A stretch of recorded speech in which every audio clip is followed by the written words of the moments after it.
We are live from Daytona International Speedway. For some reason, OBS decided to record the screen that has my OBS actually on it, but this is going to be a 400-mile race here at Daytona for the, gotta get their name right. Don't want to butcher it, NARSA 400, which is the national, let me pull it up here very quickly, North American Sim Racing Association. It will be in the next gens. I normally do trucks, but tonight it is next gens, as I love the next gens. So finally I get to broadcast a next gen race, luckily.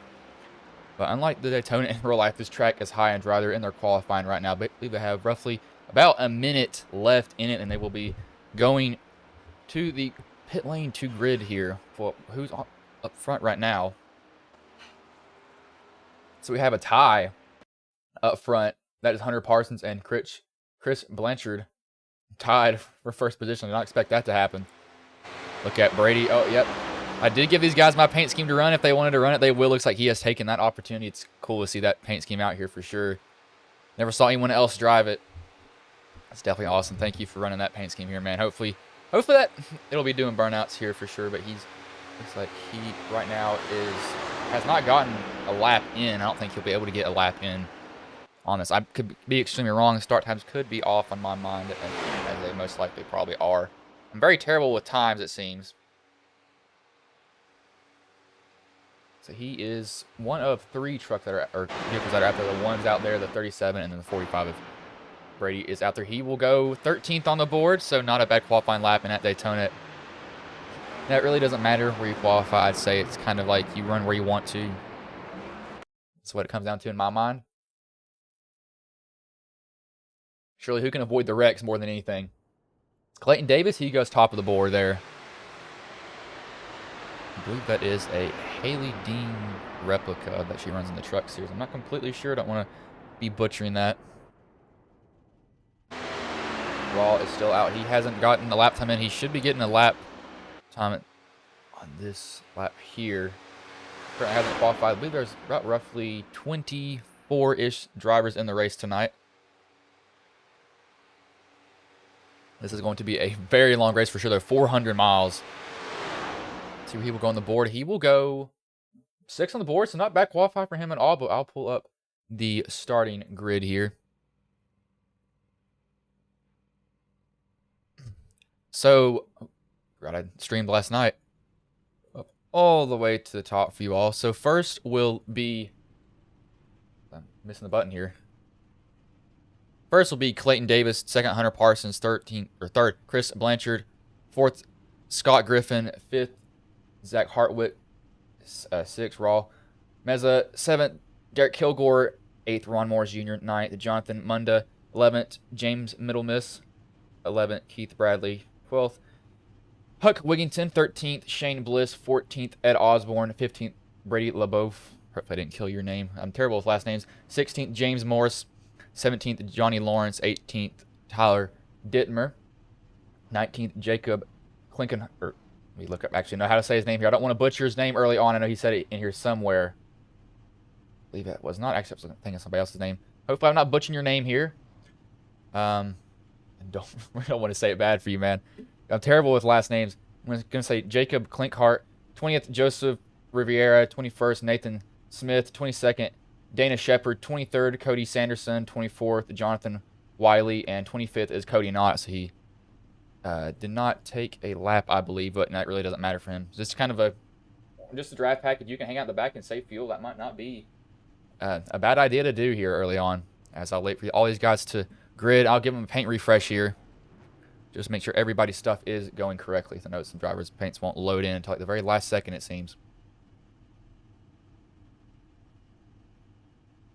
I believe that we do have... Oh, that is a... Who is that in the 26 back here? Cody Knott for Team Watson Racing. A team that I'm on. That is very cool to see, man. Did not expect to see a Team Watson Racing driver in this tonight. That's definitely interesting. I wonder if he is in the Discord. I might bring him in for a little bit of an interview here. He is in here. Cody Knott. Oh, he's not. Dang it. That would have been very, very cool to see for sure. I believe we're waiting on one person to grid, maybe. It looks like everybody's on the grid. Yep, they're rolling off now, so I'll give them a paint refresh to make sure everything is refreshed for all these drivers. I know some paints are just like, I don't want to load in here. I've had that happen multiple times for sure. Everybody's car will be white for just a little bit.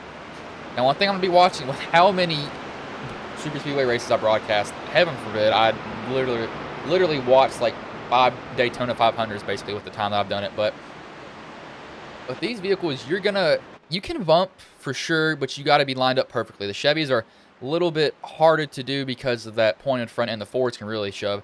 Toyotas can shove also, but these cars can take a pretty good shove from behind. You got to be hitting it pretty square though. You can't be really offset that much, and you got to be holding a really straight line because you do not want that rear end moving around, because it's always hard for that driver behind you to chase it and stay perfectly lined up with you. So Cody Naughton's back here. It's going to be Clayton Davis. He's going to lead him to green. Hunter Parsons to his outside. Clayton will have the 19 of Chris Blanchard. Double zero. Zero will have Scott Griffin behind him. That W sponsored car. The W looks like they found their home in Iris, and it seems everybody's sponsored by them, including us. Use code 10 goes at checkout for 10% off. To get the starter cam here, because this will be a very long race. So I'll be better be ready to watch this, because this is going to take a long time. Starter's got the flag in hand. He's waving it. We're underway here at Daytona. 400 miles tonight. One gets a good start. Zero doesn't get a terrible one. He can tuck behind the one. Looks like he will take that opportunity. See Ron Morris Jr., also a familiar face. Runs in HSR a lot. The 11, he's on that bottom. Now, I will say that this bottom lane does have to watch for that middle lane, because they can gain a lot of momentum if they just get enough people in there. And you don't really need to have as many as a bottom lane either. You just have to learn how to be able to ride it. I think it's really pinching the bottom is what hurts that bottom lane and makes them have to really lift out or just really scrub off a lot of speed. You see 11, he's going to duck out. He's probably going to want to go to the back. He doesn't want to be up there in this mess. The 45 coming through the pack right now, running my paint scheme. He is up 3 spots. These guys are probably content with running the bottom. I don't think anybody's going to be bumping. Looks like Hunter or Clayton disappears for just half a second. See if that was maybe his issue or my issue. Not completely sure there. 12 blinks out, so it looks like it's an internet issue for some of these drivers already. You got people right in the back here now. You know, you don't want to get too far back, but you definitely are not out of the race if you do. And getting far back here. What has happened to the 35? Looks like he might have gotten a bad start getting this far back, but you can make up. I made up 4 seconds in an A Open, so it's not unheard of if you want to ride back there and get in a little pack. But once you decide that you want to go, you got to go. Is it 07? He only has the 35 and the 76 of Ron Morris Jr. behind him, so he needs some more help in that top lane. I think the numbers now are just a little bit too much for him to overcome.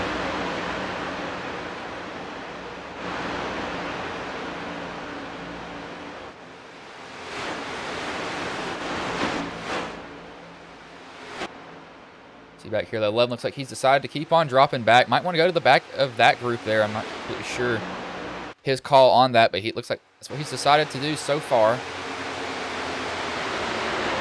I'm not be surprised if he did that, as that's not a bad thing to do at all. 16 gets a run on that 45, has to lift out the throttle so he didn't drill him in the bumper. You do not want to push in the corners. You can really push in the straights, but if you bump in the corners, you are asking for trouble. You can send somebody right around so easily, as I've saw it happen so many times. Somebody gets a bump in the wrong spot in the corner, rear end kicks out on you, and you have no control after that. That 1, he continues to lead. He has that 0 behind him, followed by 19 of Chris Blanchard.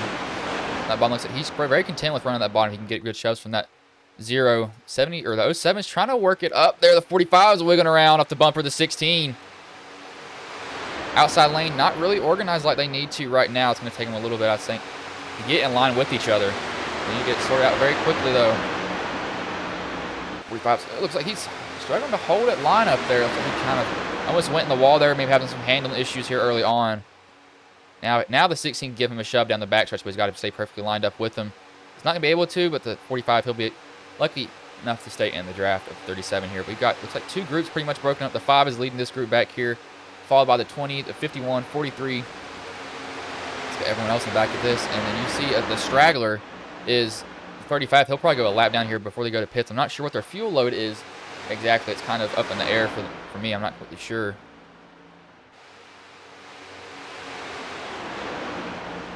That middle lane, they're starting to make a little bit of momentum. It's going to take them. Middle lane doesn't gain all at once, really. They tend to kind of chip away at that lead that the bottom lane has. It takes them a while to do it, though. Now, if you have somebody who can really shove up in that top lane, they can really get going.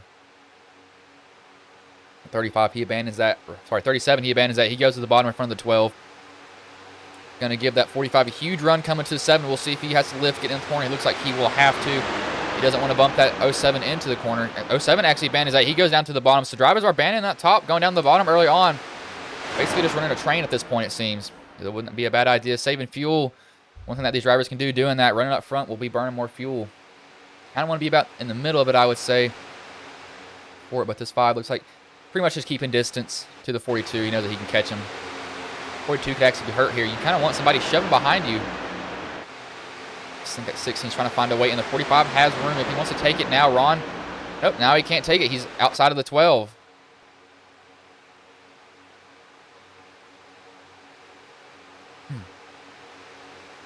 Got that 5. I think he's gaining just a little bit on. Yeah, he's gained. It's gained a little bit on the 42. I think he's kind of content with riding where he is in 2 packs. It's not a bad idea for him at all. But if he can get with these guys, they can pretty much just run a train and save a lot of fuel for them.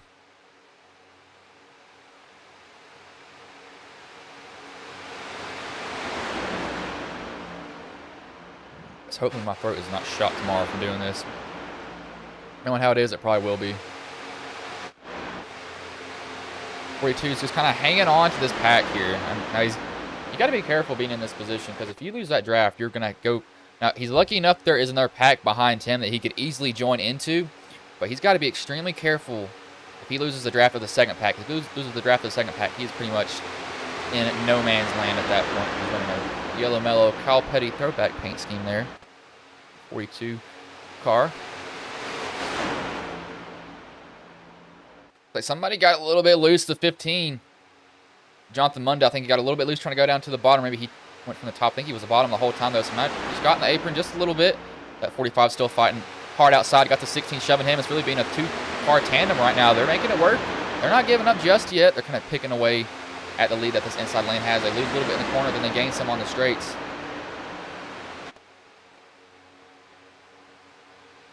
So 37 hops right up in front. Not expecting to make that move. He came from the bottom right up to the middle lane, wanted to get all that he could. That 16's coming with the shove, though. Saw it there for just a second. He was on that 45's bumper, giving him all that he could give. Really want him to go up there. He's making it work just a little bit. He's up to 3rd now, so this outside lane, they're going to start seeing maybe there's some momentum coming. Starts to merge outside.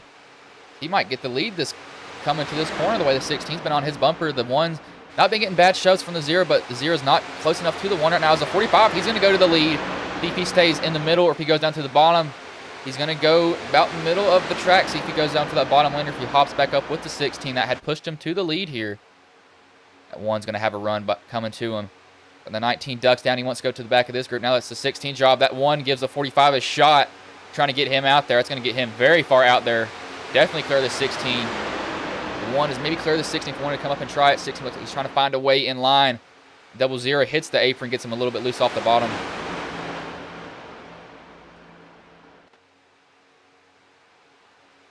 Pretty calm so far. Drivers definitely making a lot of lane changes, but nothing big yet. Now, keyword is yet, because there is some stuff that can happen, and it can get very, very bad. Because if you spin in front of the whole field, we saw that happen today. Raining in turn 1, basically took out the whole field and took out all the competition for Austin Dillon, who advanced to the playoffs with that win at Daytona. As the 37 goes up in the middle, I thought he got a little bit loose there. That 1's looking on that, might be looking on that 45 just a little bit. Maybe just try to get some fresh air.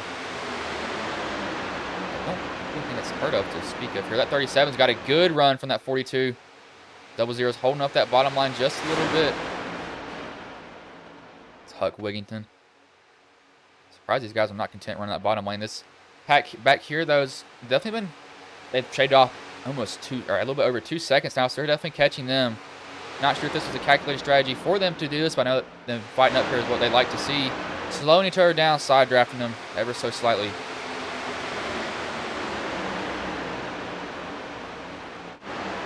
So he will probably catch he probably catch the 19, I say, maybe within the next lap or two, and he can get a little bit of this draft, be able to save fuel finally. See, he's been running flat out the whole entire time. That is not something you want to see drivers having to do, is run out. Just put that pedal down to the ground and burn all that fuel. It does make these cars a little bit lighter. People moving around. The one looks to the outside of the 45, decides not to. It's going to give the 16 a run to get up to his bumper. 42 merges right in front, but 00 on the bottom lane. Not sure he was going to make it there. That was very close. He did not have a lot of room to make it, but he took it, and he was able to get there in time. I think the 15's looking in also. That's Jonathan Munda. Might have a gap now. He sees it, and he goes right down on that gap. Probably was behind him. Didn't like that. Probably tried to go to outside. Thought about it. Wasn't able to make the move down. It's at 37. He's stuck on the outside with these guys. That is the 24 on the bottom. 37's got to find a way in line. I think he sees one behind that 15 there for just half a second. These guys really need to get lined up and straight with each other because this will slow them down. You can lose a draft by doing this. Just a side draft from these guys can be so vicious. But that one top to the outside of that 16 might have gotten forced out there. I don't think he went on there on his own, but he might have saw how that middle lane works and says, hey, I want to give it a try. So he's probably going to go try it now.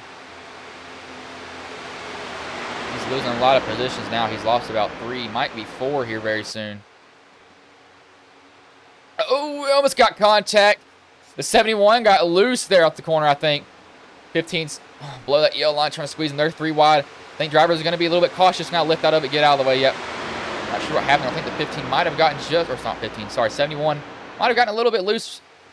Jerked his wheel a little bit too much. That is common for drivers to do. They don't mean to do it, though.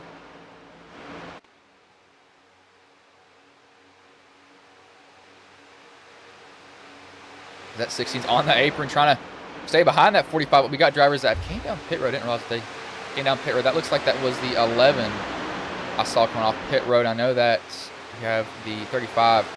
Yeah, they'll catch him anytime soon. He's still out in no man's land, but if he can hold on to one of these guys, he can be the first car lap down. If a caution does come out, he will get the lucky dog and get the wave around for it.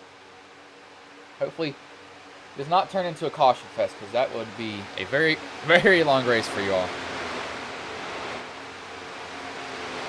This is pretty much a replication of Zero Coke. Well, I don't know if it was called in real life. I don't drink soda. I don't even remember the name. I didn't get to watch it. 42's got the one behind him. Oh, we got somebody loose. That's the 07. He's able to save it. Oh, don't hit the wall. Oh, my Lord. That man got loose through the tri-oval. Able to save it. Doesn't smack the wall. I thought he was going to drill that wall there. It's going to put him very, very far back as he's trying to get all the throttle he can. He's going through the grass. Doesn't need to merge up in front of these guys. But he will go and look back. I think he got just loose through the tri-oval there. I'm not sure what that was. We'll go on board with him. We'll go in the cockpit. I think he might have gotten just a little bit loose. That was very awkward there. I think he might have thought he was going to hit that car on the outside. Tries to throttle it up. Oh, Lord. That almost smacks the wall there. He almost drilled that, but it looks like he will go back with Cody Knott. So he'll at least have a drafting partner, but they are 9 seconds behind the group in front of them. So they'll have to make up a lot of time. 36, he's going to stay high, give way to these guys not beating their way at all. As I had that exact... Oh, the 45 got loose also. So drivers getting loose off the corners. Just driving off that right rear, and that right rear is not wanting to take any grips. If he merges up, the double or the 0 will let him in line. The second time we saw that happen.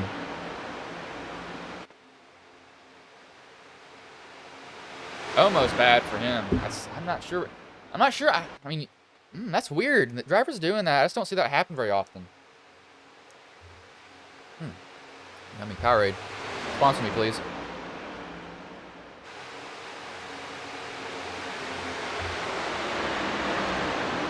He only lost 1 position, luckily. Now let's group back here. I think they broke it out.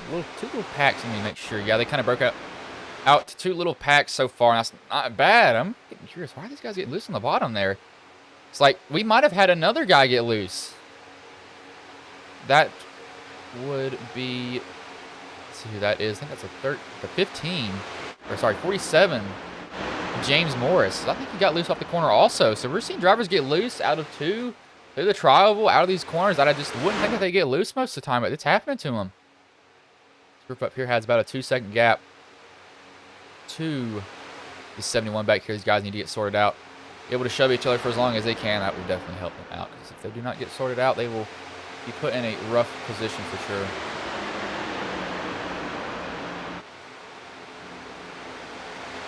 Somebody maybe through the grass there. I thought I heard somebody in the grass. I don't know why I thought I did, but evidently my mind thought I heard somebody go through the grass there, as I keep on hearing things that are not there.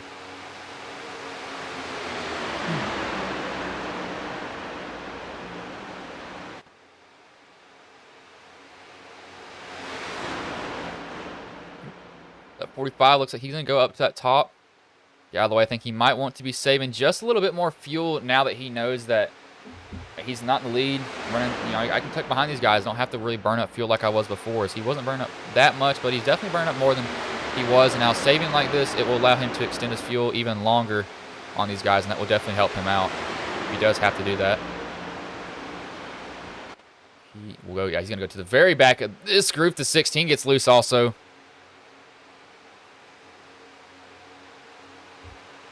The driver's getting loose out of nowhere. I'm not kind of curious why this is happening to him.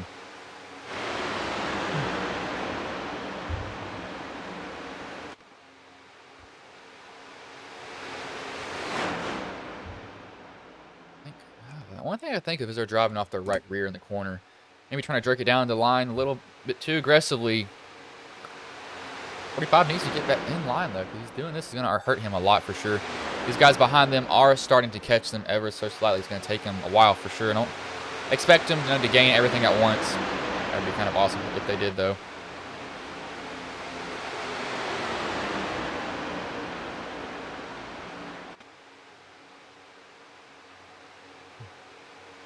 We'll actually go on board with the 15 of the Jonathan Monday here. About a lap, let's see.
Went on board there with him for a little bit. I did hear a little bit of a squeal coming out of 3 and 4. So I think these tires are starting to wear on that rear, and they're not being able to get the power that they need from them. That's the one thing I could think of off the top of my head that could be happening.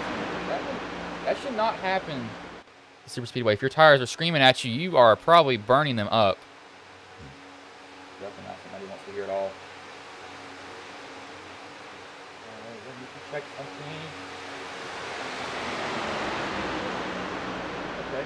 That's correct. Ron, he's on the bump for the 71, trying to give him a shove, get these guys up there. The running back here isn't bad, because you're in 2 packs. Just minimizes the risk of you getting caught up in somebody else's stuff, as it has been a staple at Daytona in the A Open, because you want to talk about hating a racetrack. Oh my gosh.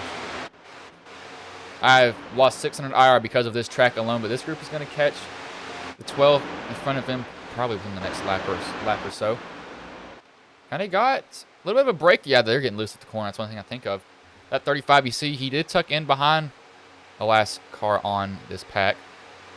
They're getting more broken up now. They got to be careful when they do this. They need to be staying as close as they can to each other, because if they get too far out, somebody's going to lose the draft here. The 15 looks like he hits the apron again.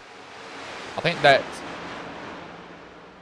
the 24, he can get the draft, or Ed can get the draft from him. Brady's going to get the draft from Ed. So these guys should be fine to be able to catch up. Yep, they will be able to. They'll be able to stay together.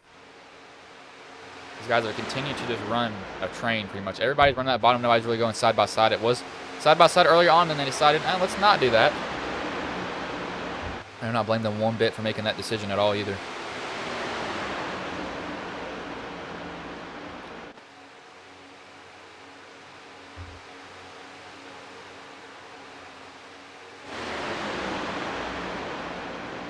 He leads now. He's been running up here the whole time. Actually, I take that back. He has moved up 9 positions from where he started, so he qualified 10th. So he's done pretty good so far. This group will definitely catch this front pack here very, very soon, I expect. I don't think it will be very long until they do.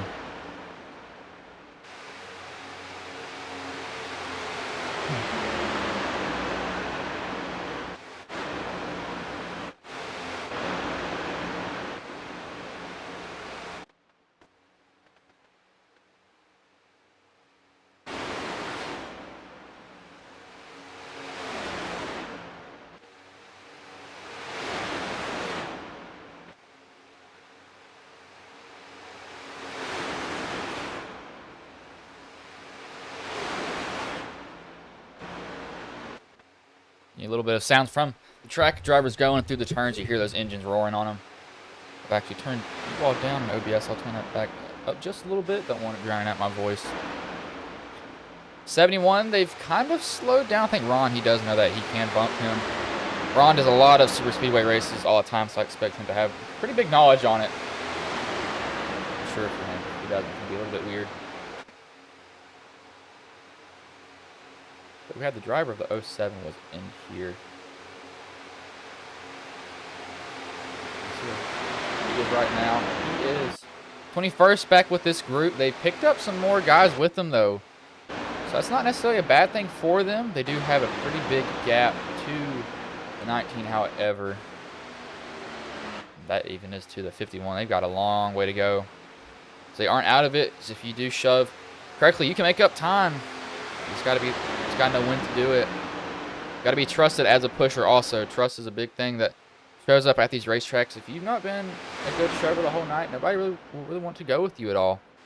These guys are struggling to keep each other in line, chasing each other's tail most of the time, it seems.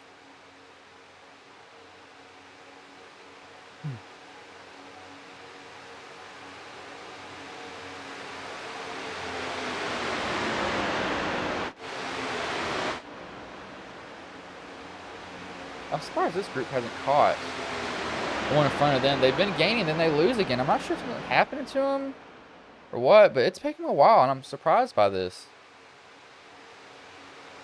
This is pretty much about that 8 or 7 car group up here.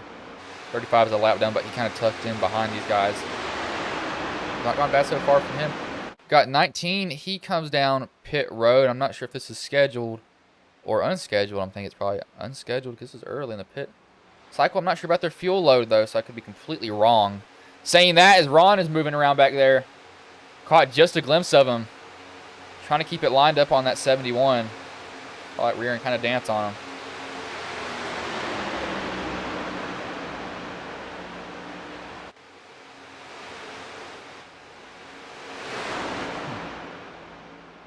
We got somebody else coming down pit road. Who was that there? That's the 35. Johnny Lawrence. He's going to come down pit road here. He's probably put him 2 laps down. He's hoping for a caution, I had to say. And get the waiver out. That pretty much is basically the only hope that he has, it seems, of getting back on the lead lap. 19, he merges out. He will definitely be slow. He'll probably have to join one of the groups back here. He will not be able to hold on to this one, though. Unlucky for him.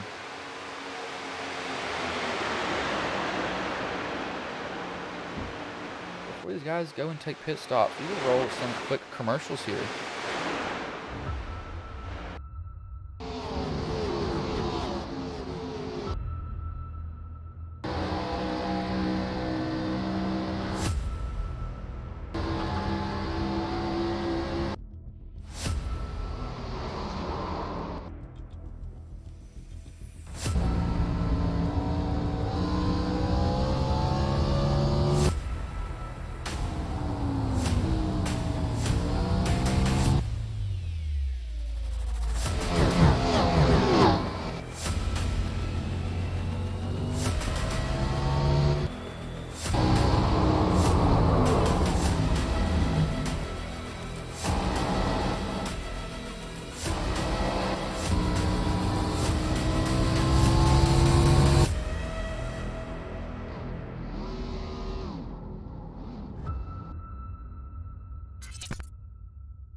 We're back here at Daytona. Y'all didn't miss much. Drivers pretty much just running a pack. Now this middle group did catch the group in front of them, so they're going to be able to save fuel now. They're not going to have to be pushing all the time, and 71's finally going to be able to save. You know, he's probably like, oh, thank God, it's taking me forever to get to this 45's bumper. He did have Ron shoving him. That one still trying to work the outside. That's Clayton Davis. This 5 looks like he's also catching this group up here. If he gets the 12, just gets enough of a draft from him, he'll be able to go right up to him. It'll take him a little bit for sure, though.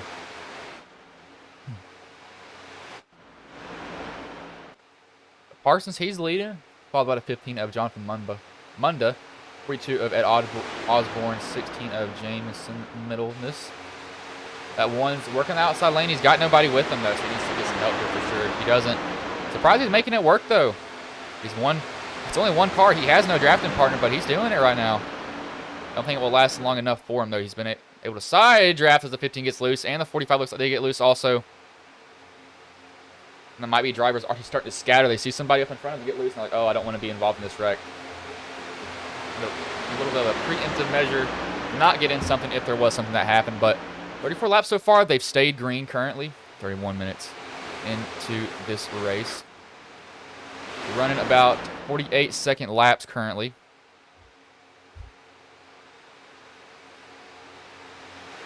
At 42, he's also kind of found his way down to that bottom lane. I'm surprised he's been sure like he is. I'm surprised Clayton is doing what he's doing for sure, because you should not be able to do this. So we got somebody net coding there. Somebody's got, notice he's just hitting the apron. As this isn't, if he passes everybody on this now. I saw this last night in HSR. They somehow had somebody on the high line literally pass everybody, and that was definitely something to see. That one, he finally hops back down. He's probably trying to get down in line for a while, I'd say, because I'm surprised he was able to do what he did. It should not be possible. There's a lot of stuff that isn't possible in the world that we do, but that 5, I think he's caught a... Oh, no, we got him going down pit road now. So pit stops at lap 35 on their fuel tank. Everybody looks like they get in. 45 gets in there pretty deep. But everybody looks like they got in pit road very clean.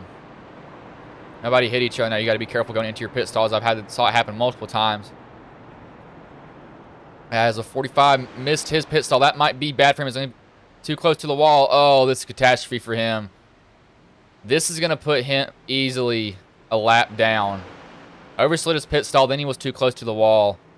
That is not good for Brady. Oh, somebody else missed it. Who was that? That was the 14 or 114 of Jonathan Wiley. The second group looks like they've came down also. I believe. I might be maybe wrong on that.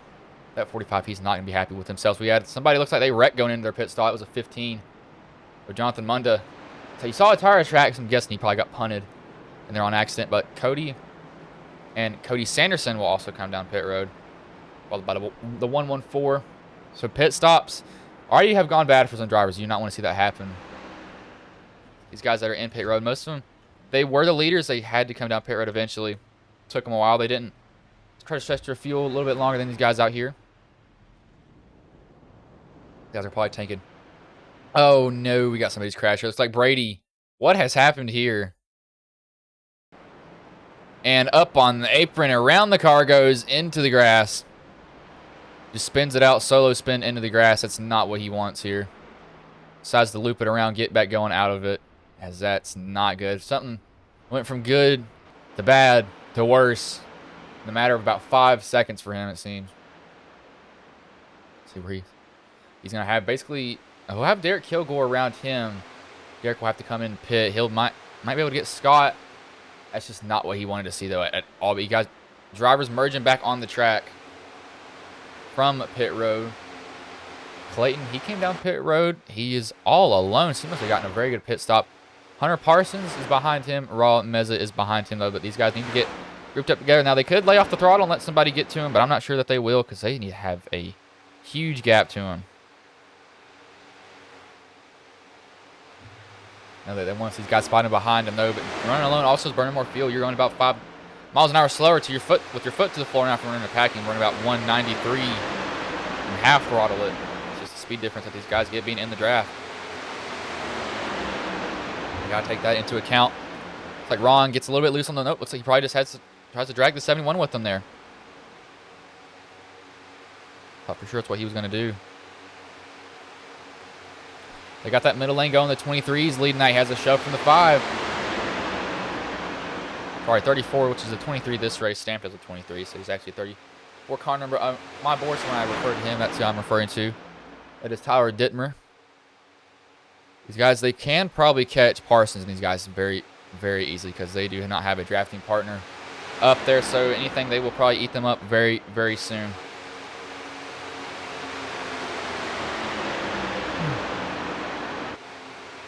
Actually go on board with, I'm going to choose a random driver here. I can't see where my mouse is. It's like we will go on board with the 24 of Zach Hartwick here for about 2 laps. Just see what he's having to do going around this track.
The driver's kind of looking in the mirror, trying to keep him behind him. This is, you're not definitely mirror driving this early on in the race, but it's lap 40 of the race so far, getting close to halfway to halfway in this race. Green so far, some mistakes being made by some drivers.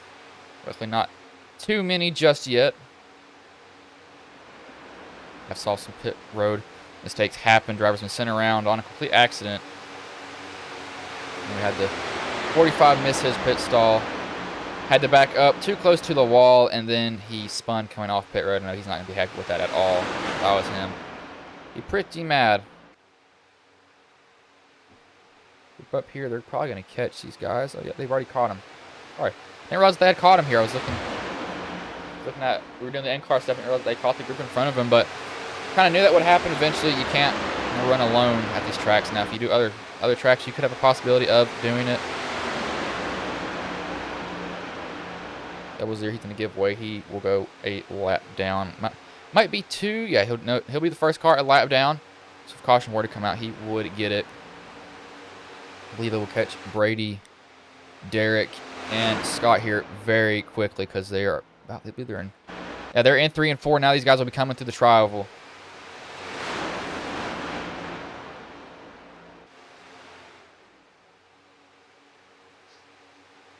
There is any implication on pits, they'll probably come down pit road on lap 75-ish, if I had to guess. That's guessing. I'm not completely sure when they would have to come down pit road either.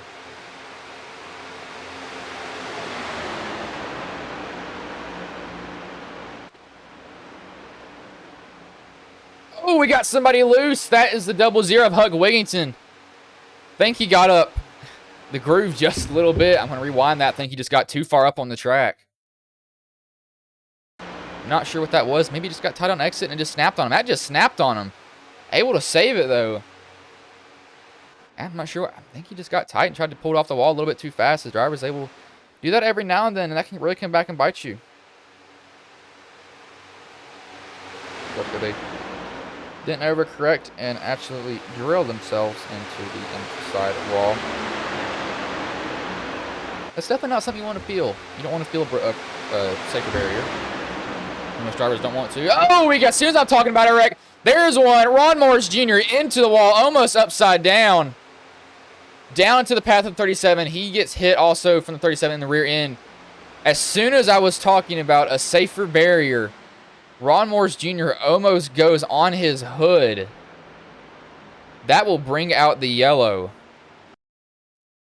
See what happened here.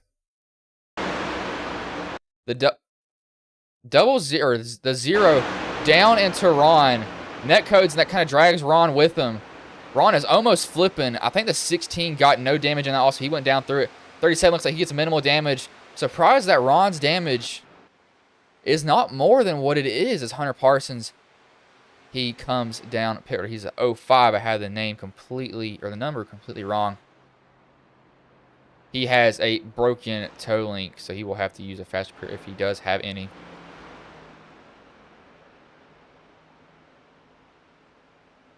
That car is done. Nope, he got a fast repair, so he'll be out and away. I'm surprised that Ron Morris Jr. doesn't have a broken toe link, it seems. Let me see if he does. I'm really surprised that was some hard contact, but that car seems, I mean, relatively fine. Now, the front end's definitely beat in, but that might be optional repairs that you can get done. I'm surprised that damage was not more than what he has right now. I believe this will reset everybody. They should come down pit road here.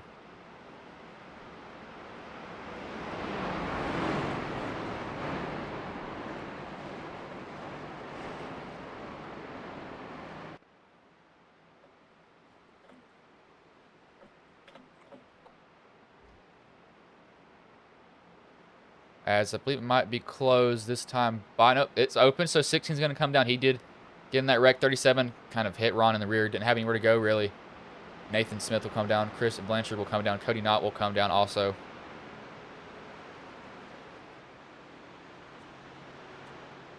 See if Ron takes his fast repair. I'm not sure if he does. He might. See if he does optional. Overshoots his pit stop, so I'll have to back up, but it is under caution, so it can't hurt him too bad. Nope, he takes his fast repair. The timing of a broadcaster. As soon as I'm talking about the safer barrier, we have a wreck. Now, some drivers are not going to be happy about that one bit, and I do not blame them at all for it. Luckily, there's only two. Those guys stayed out. I'm not kind of surprised that they didn't come down pit road and top off on fuel. It's not a bad thing to do, but they decided, I'm going to stay out here. I don't want to be pitting. They probably want the track position more, thinking maybe cautions, breed cautions here. Hopefully, that does not happen, because if it does, then that will be very bad.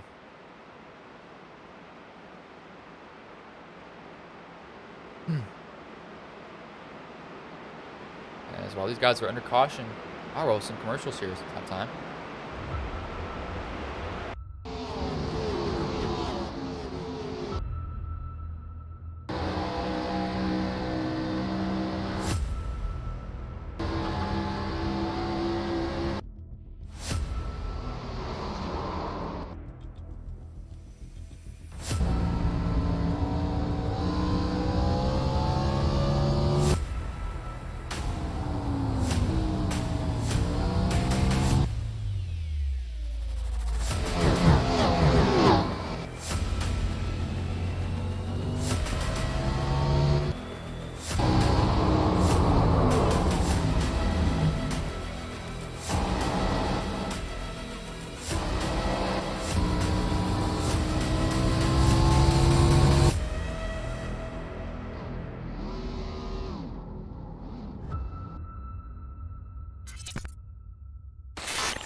Drivers will be going green here. The 5 will be leading them. Sorry, not the 5. The 34 will be leading. The 5 will be on the bottom.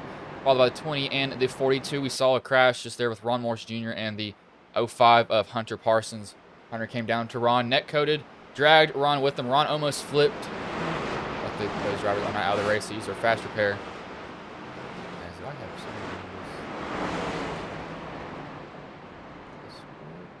I thought I had somebody in this Discord there for just half a second. Might have just heard something in my mind. Hopefully I was. Tyler's going to lead him to green here. It's a good start. He can come down in front of the 5 if he wants. He's going to decide not to just yet, giving him a little bit of courtesy room. It's a good one, so he can choose which lane. He might want to go to the bottom here for sure.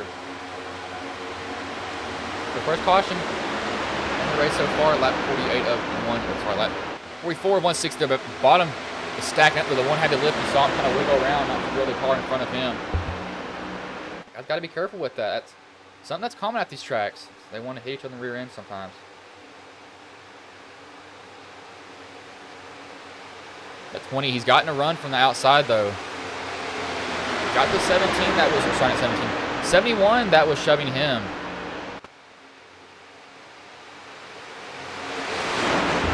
See there, going up the track just a little bit, though. You got to be careful with it. The 12 gets really loose. He goes top to bottom. No drivers do not want to see that at all. You don't want to see somebody getting really loose in front of you because you're having to lift. The one's going to put him 3 wide there for half a second.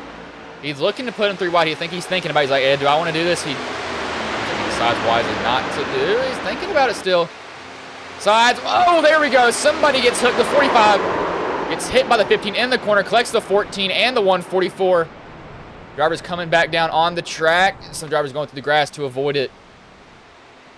But cautions breed cautions. That is exactly what just happened there. That's not what we want to see. I believe that's a broken toe link on him. Yep, looks like he's got a broken toe link. So some drivers will probably have to tow. Yep, he tows. Jonathan Wiley tows. Go back and see Cody Knott had to tow also. His toe link was broken.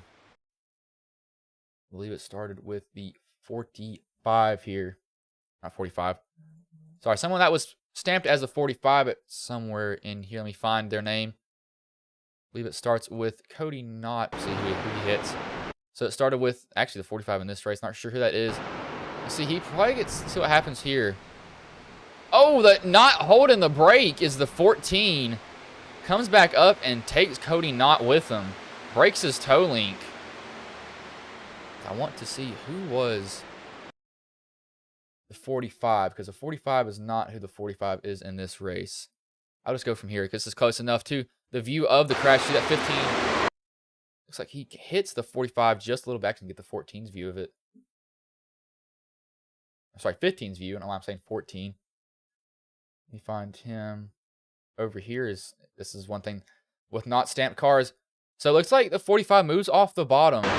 Gives the 15 a lane to go, and the 15 just taps the 45 ever so slightly. 45 overcorrects back up into those guys. Not 14, I'm not sure. Jonathan Wiley did not hold his brake, and that took out Cody Knott right into the side of him. Now he's got to be furious about that. That is not what you need to do. Just hold your brake there, man. Don't wash up into him. Come on. iRacing Etiquette 101. Don't do that. It's always bad. It always ends up bad for everybody. Guys, we'll come down pit road, top off on fuels. Everybody should come down pit road. Nope. 19 stays out. Brady also stays out. Derek Kilgore stays out. Got some drivers doing split decisions here. Surprisingly, they all didn't come down pit road. Not sure if it's fixed set of tires. It might be unlimited, knowing how these races go. They normally don't put limited tire sets when they do this race. Hopefully they don't. It'll make it even weirder for them. Looks like Chris, he's the one that stayed out. So the first car that pitted was Ron Morse Jr. He will be the leader of these guys that came down pit road. One thing I think they may be noticing too is just how loose these cars are getting in certain areas of the track. And they just want to go ahead and stop it from doing that. Once you slide once, that right rear will kind of just kick out a little bit.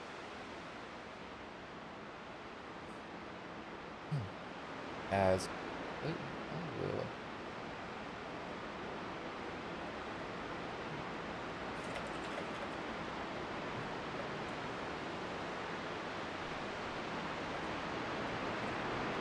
as we will actually get Clayton in here the next time. He just messaged me and said that he's up for in-race interview, so we'll probably bring that on under the next caution. Hopefully that is not until a while, though, because I do not want to see this turn into a wreck fest.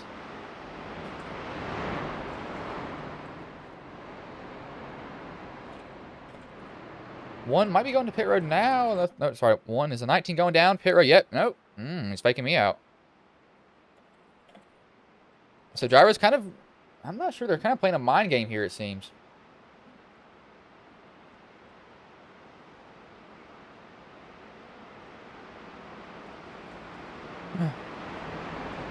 It's like, oh, some drivers did come down pit road again. I believe the 43, 45. So the 43 is the 45 this race. That's who it is.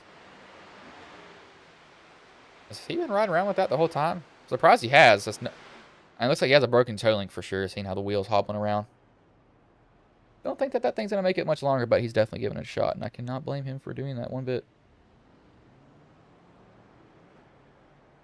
It's like, yep, he has a fast pair, has to use it. Saw that, no, when people's wheels start shaking, the tires start wobbling around, that means your toe link is toast. You got to say bye-bye to that thing and get it replaced. So I've had so many broken toe links, I cannot tell you how many it's happened, and it's not really anybody's doing it. Kind of, you hit a certain area of the wall, sometimes it breaks, sometimes it doesn't. It's kind of luck of the draw, and I have evidently have terrible luck knowing how many times I've broken one on, and it can get on my nerves for sure. Cannot stand that.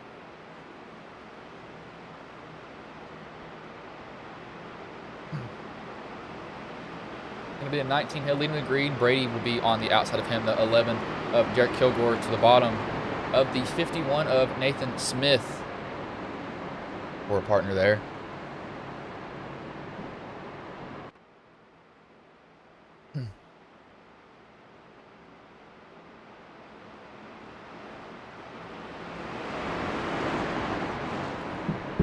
But 52 laps in, 2 cautions so far. That one kind of back-to-back. 26 to Cody Knott. He's still in pit road. 19, 45, 11, 51, 37, 1, 24, 76, 42, and 16, sorry. Trying to get these drivers' numbers down. Green flag's in the air again. We're underway. Hopefully we don't see another caution here very soon. Chris gets a good one. He can get out. Garrett Kilgore also gets a good one. Brady LaFour doesn't get a terrible one, but he doesn't get a good one either at the same time. It's kind of like a and restart is that you can afford to have these at these tracks for sure. Especially if you've got drivers behind you that are willing to push. It's really who's your friend. That's really when you figure out who is fake and who is not fake at all. The ones looking to put it 3 wide, thought about it, lifts out of it. Definitely giving it a shot. He's like, do I do this right now?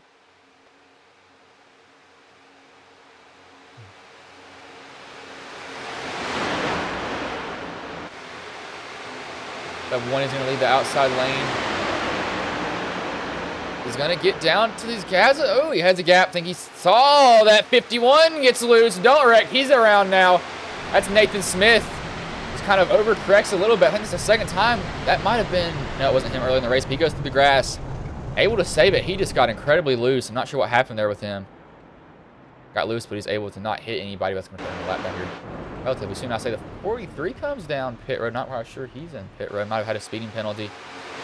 Now it's going to put the 45 out front. Don't think he wants to be out front. Looks like he's kind of opening up that bottom to the 1, saying, hey, if you want to take it, you know, you have at it. Man, the 5 cuts down right in front of the 37. Driver's already making moves to get down to the bottom lane early on in the race. I'm surprised they're doing this. That 1 trying to work the bottom the best that he can. So the 24 to 16. These guys can mount the run on this 45 if they decide to. I don't believe that they will, though. The Best Racing Network Camaro is up front currently. We have like 2 packs, it seems. We have, as we just had before, that 34 is leading this backpack. He's going to have to try to catch the 07. 07 is about 2 seconds now in front of them. These guys need to start bumping down the straights, lifting the corners, really getting that arrow shoved the best that they could.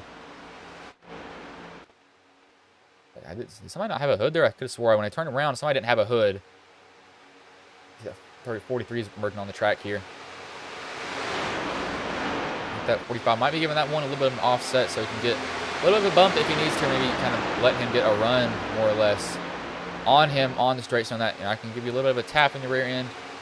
Get you going up just a little bit further. You don't want to be drilling people in the back. That never ends up bad. Never ends up good, it seems. That was weird. I don't know what that was about. Maybe I clicked on the same car right there.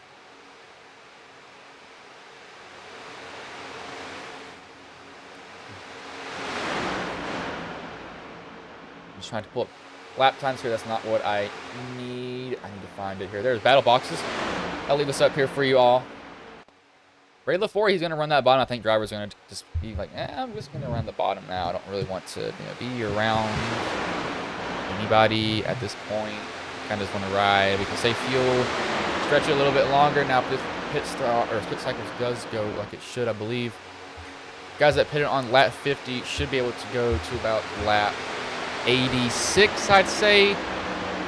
Now, that is running full throttle. They will be running a little bit less throttle than they were before, knowing that they're in the draft. I kind of sorted that out pretty fast here.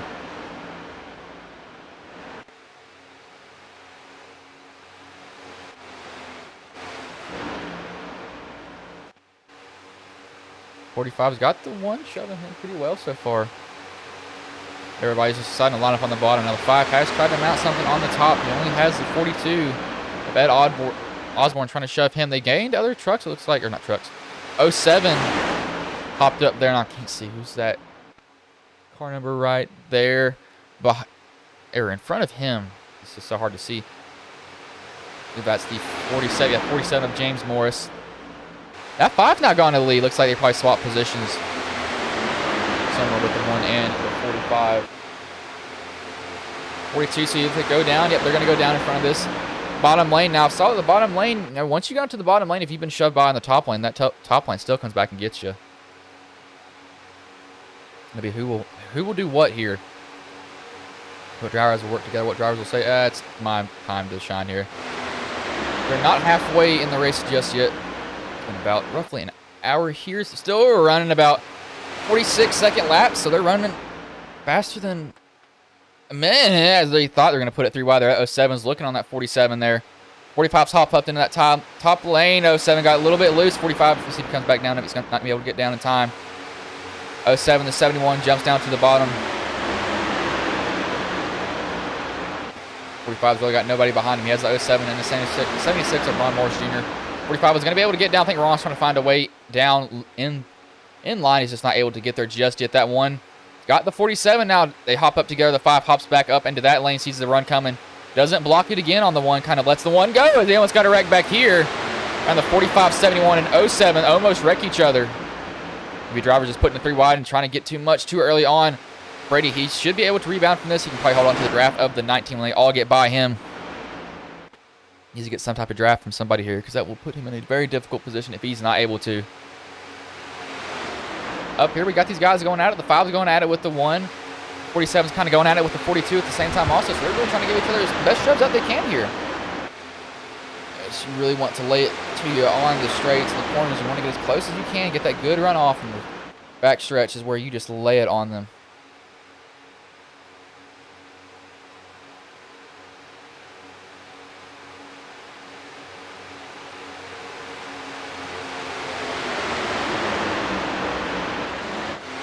As I tell you what, I made the great mistake of not making it colder in this room, because holy crap, it's getting hot in here. Oh no. Oh, we got him loose. Drivers, I'm not sure what's getting with these guys being loose off the corner like this, because we saw that happen multiple times here now. The corners, the exit of these corners just do not like these guys at all. Kind of surprised by it too. 45, he was not able to hang on to the draft of the 11, so he's going to have to drop back to. It looks like he got the 19 behind him. 19's probably just keeping a little bit of a draft on Brady. He's about to lose it here. He's probably lost it now, but he's got the 7 or the 20 coming up to help him. So these guys will probably be adopted into this group back here getting the shove. Won't have to worry about being alone anymore after that.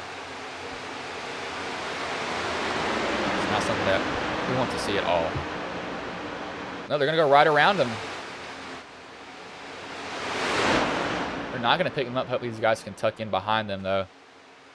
I think they will have a chance to do that.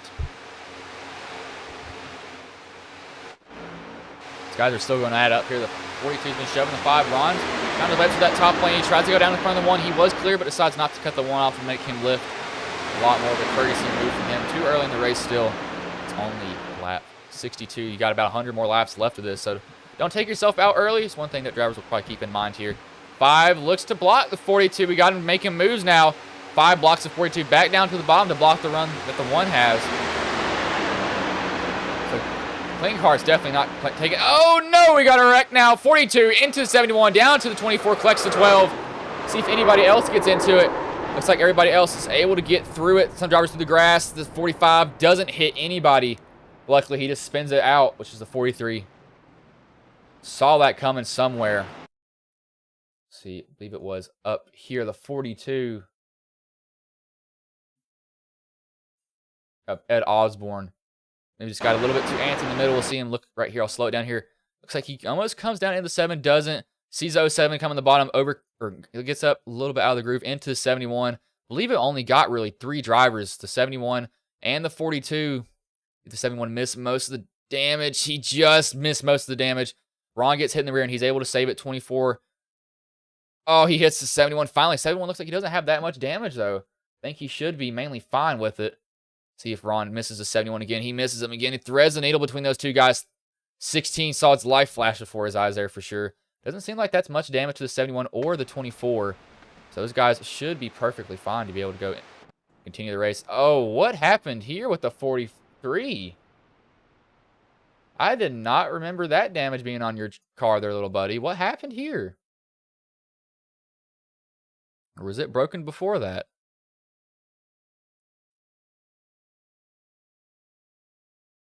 Oh, did somebody hit him after caution?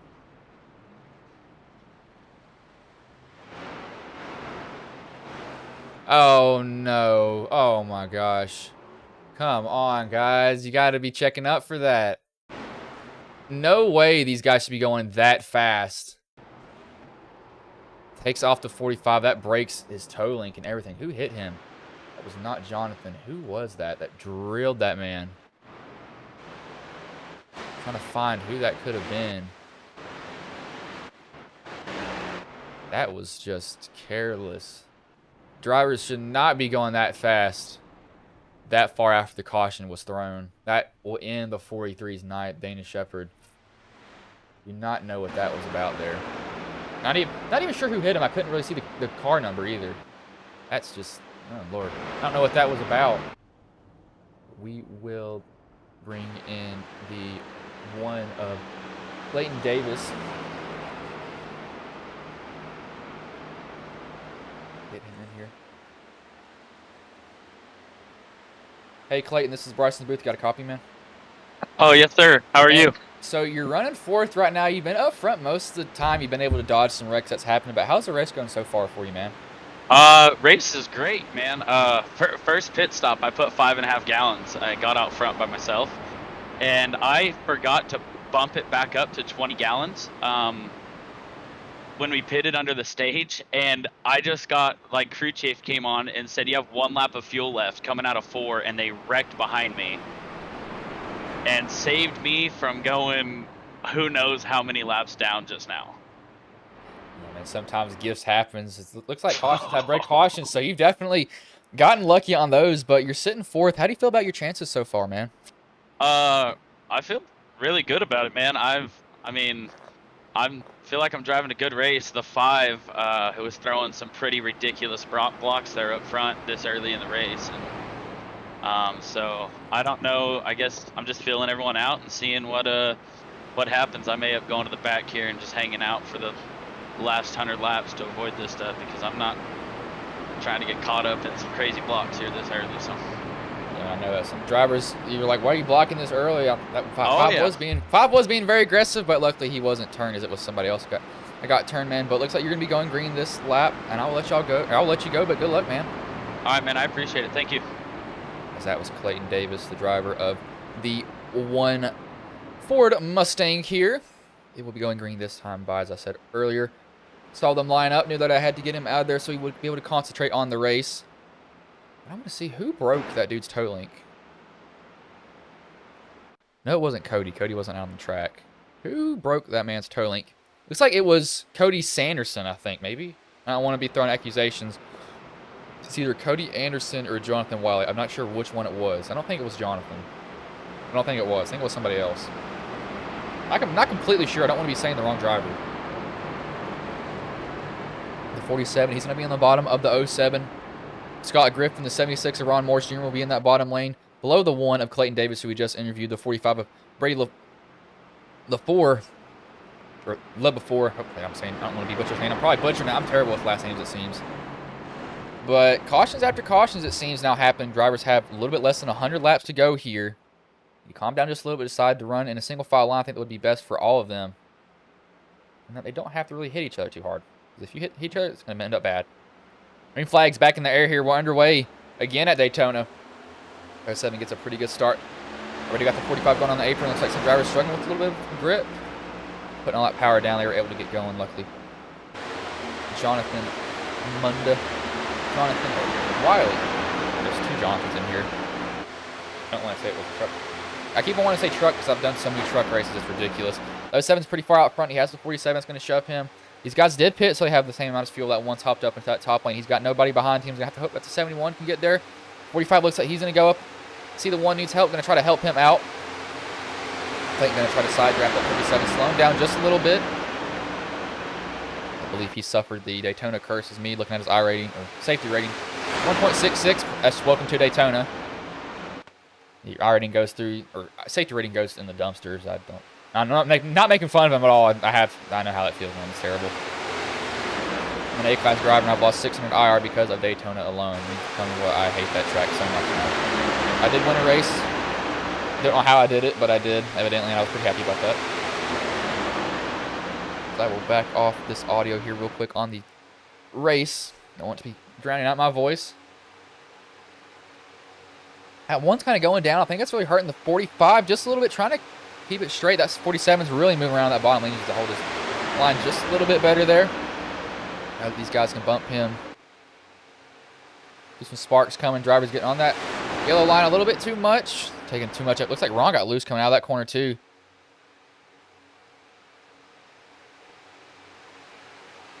Kind of gotten the 5. I think he's doing a little strategy here. Jacob Klinkhart. I think that he's just deciding to kind of ride about middle of the pack, leading his own little group every now and then. He doesn't have the draft of Nathan. Nathan's about a second and a half in front of him. I keep swearing. I think I keep hearing somebody hop in the booth here, but they aren't. And it's one of the weirdest things I've ever heard. I don't know where. I might be hearing stuff. That one's gotten a shove from the 45. He's trying to take the lead now. Going to get to the outside of the 07. The 47 is going to come with the bump. Almost makes contact with the 1. No, 47 wiggling around. The 45 gave him room. Saw him wiggling.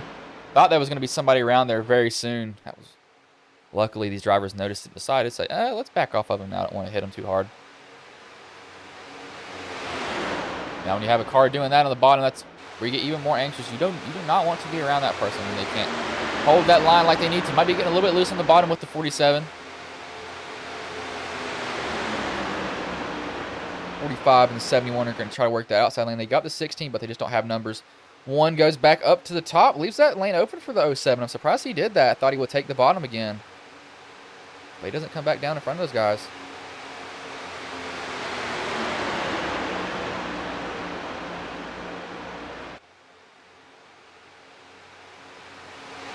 One's trying to make the outside lane work. He had it working there for a little bit. Hopped down to the bottom. That hopped back up to the outside, and that kind of slowed him down, surprisingly. I don't know why he did that, but he evidently took the choice to do that. See the 26 of Cody Knott. His chances of winning tonight are probably down the drain, knowing how much damage he has.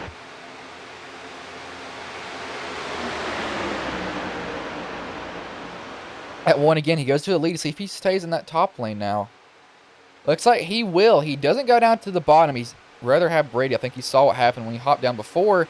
Kind of got 8 up in that lane.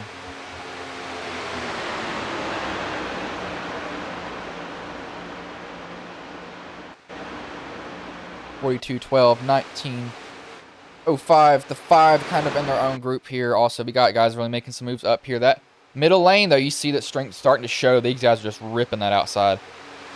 Do not blame them for doing it one bit. They'll probably get a big train behind them. Everybody's going to start running the wall. That super speedway racing, everybody likes to run the wall, and sometimes it can get very boring, but it's how they like to do it. Hopefully unlike real life, if there's rain on the track, they will actually throw a caution as 07 got loose on the bottom. Almost comes up, trying to find a way in line. I think he was going to try to come up from that 11. 11 was already there and couldn't do anything about that. 07 can tuck in behind Ron Morris Jr. if he decides to here. You might want to do that. Lift just a little bit, let Ron get by, as that gap's going to be closed very quickly if he does not do that.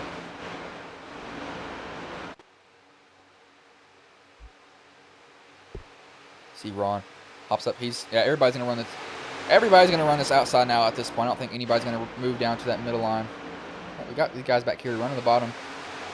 They really just want to catch up to him right now. I don't think they really want to be doing much besides that. Trying to drop something on the ground here. So good job, me. Aha, I like it. Nice.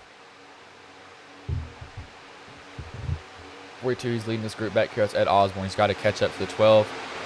Sorry, on 12. The 51 of Nathan Smith. I'm running on about 6 hours of sleep, so I'm probably stumbling over my words here just a little bit. Hopefully it's not too noticeable for you all. I can't even type, trying to look up something. But everybody's running a big old train. Everybody's in this top lane. Besides this group back here, they're kind of running middle. They've kind of grouped up now, so they'll probably catch this group here very, very soon. Like, see if they decide to run the top. They look like they will. Not bad for them. That probably is a good call for them doing that.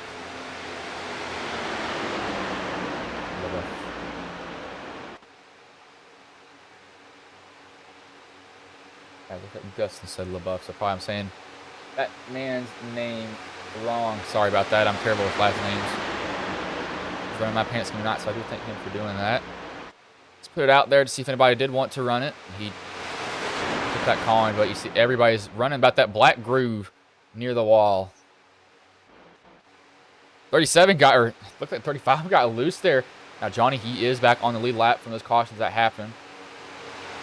First guy a lap down, I believe it is Jonathan Munda. He's kind of running in the middle of this pack right now. Oh, he's 2 laps down actually, excuse me. So he'll have to get 2 cautions here to get on the lead lap. That's if he, actually, sorry, he will get the lucky dog. I was thinking these guys didn't have to come down pit road, but they would not have to. It wouldn't matter to him. If I was these guys back here, I'd start running the top, actually. I wouldn't want to be running out of the wake of the guy in front of you. It can kind of be bad for you in the long run.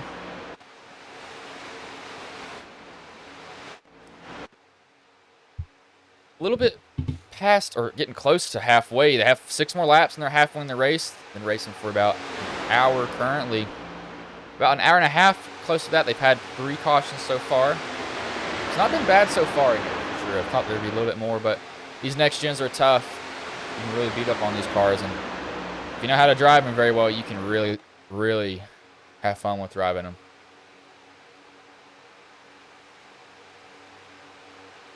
.45 is going to hop out of line. He's going to try to pass the 16. The 07 is going to come with the 14. So is the 24. These guys might be splitting up their lanes now.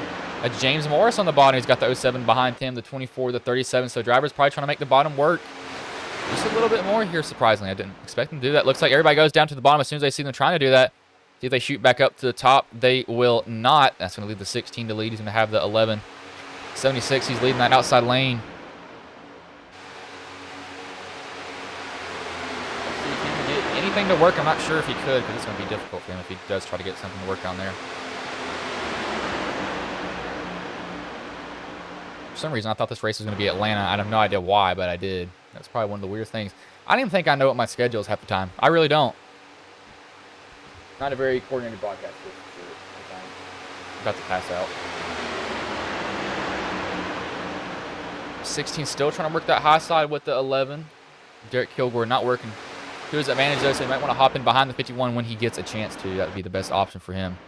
Doesn't seem like he's going to take it, though. It looks like the 51, he's leaving him a gap. The 11 jumps down. See if the 16 can get down. Nope, he's got friends on the outside lane. 11 goes from the bottom to that middle lane again, so he switches as soon as he gets there. One of Clayton Davis. He's got the 45 of Brandon LaBeouf pushing him. It's been pretty good racing so far. Now, if it was a, tell you what, if it was a actually track, actually, no, let me take that back. Super speedways are fun, but I like just the normal race tracks. But this does even out for every driver, it seems to. Is one thing that I have noticed. Run nose to tail, and it's pretty much who can avoid wrecking each other will win. That is always something fun with these tracks. There's some big wrecks, some wrecks that are kind of like, they're not going to happen. I'm trying to look at something here. But Clayton looks like he's just kind of cruising. We'll go on board with the 45 of Brady LaBeouf.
Like he's having fun just right behind this guy. Doesn't have to move anywhere.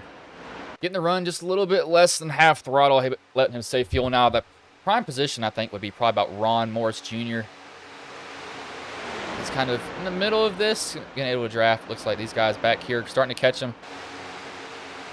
Hunter Parsons getting shoved by the 5 of Jacob Flintpark.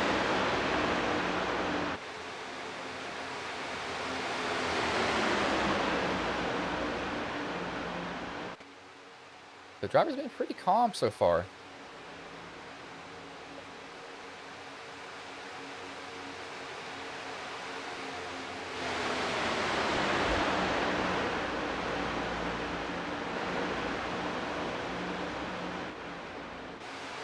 That looks like honestly, I think this group will catch him here and they'll be able to save a little more fuel. Now, running full throttle, you're going to be saving not really any fuel. And especially being the leader as Hunter Parsons is, even more difficult for him. Now the ones burn off a lot of fuel. He did pit on lap 63. Some drivers came down, topped off on lap 64, as in Hunter Parsons when he came down. Cody Knott came down on lap 50, but he has been pretty much with nobody the whole entire time, it seems. The one's getting shoved from the 45. Big train is being ran on the bottom currently.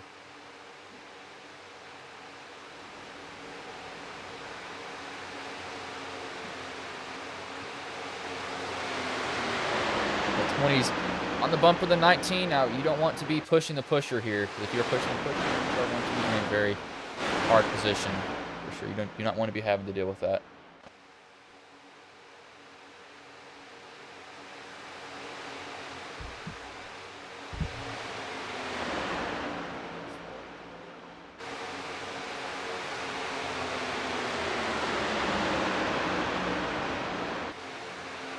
He's in the middle of this. He's got the 42 behind him, getting a pretty decent shove right now. They're going to catch his pack here soon. I believe that's 24 on the bottom. Hunter will catch him probably within about a lap or two. He's about on the draft of him, so once he gets within 0.6 of a second, which he is now, so he'll be able to get right up to the back of him.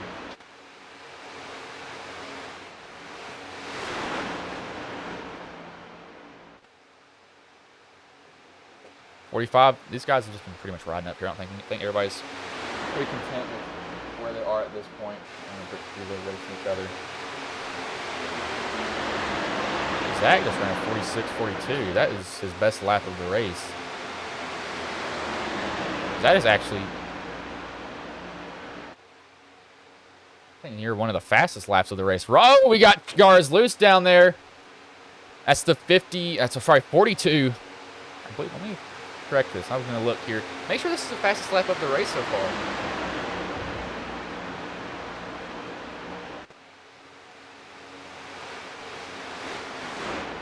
Just confirming that that was the fastest lap. That was the fastest lap of the race. Put down by Zach Hartwick.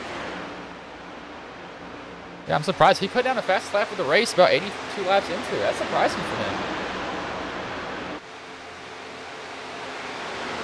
I don't expect that to happen.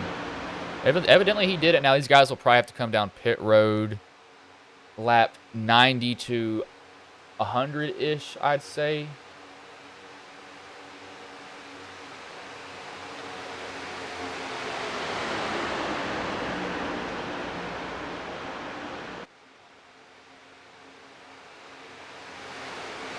See, Cody, he's multiple laps down because he had to fix his toe link. Had a hard wreck earlier, but yeah, these guys have pretty much found each other. They're all going to run that bottom. This is when the race becomes pretty much boring at this point. Everybody runs the bottom. Nobody really wants to fight with each other at all. It's kind of like, well, you know, we're all running the same lanes. So what do we do at this point?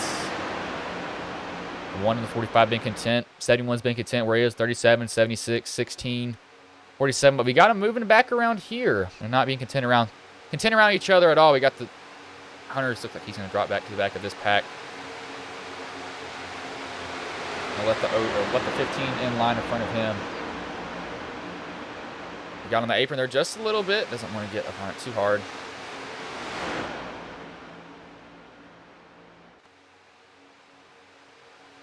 Oh, 7's kind of holding on to this draft. 35. This is the second time he's lost the draft, so I'm not sure if he has an issue here, but these guys have been running a pack back here very far away from these guys, so we don't have to worry about anything that happens up front. I know Clayton running like this is hurting his fuel a little bit more. He's got to be cautious about that. I'm just looking at some of the tracks here.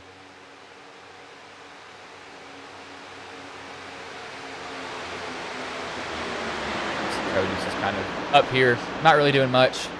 He's kind of there. These guys probably aren't mad about him, especially if he doesn't do anything, and he can just kind of ride with him, help him save fuel, help him pick up some speed. He's not been able to get back in line. Probably letting all these guys go. The 42 looks like he got loose off the bottom. Goes from the top to the bottom, back down into that bottom lane. Finds his home in it.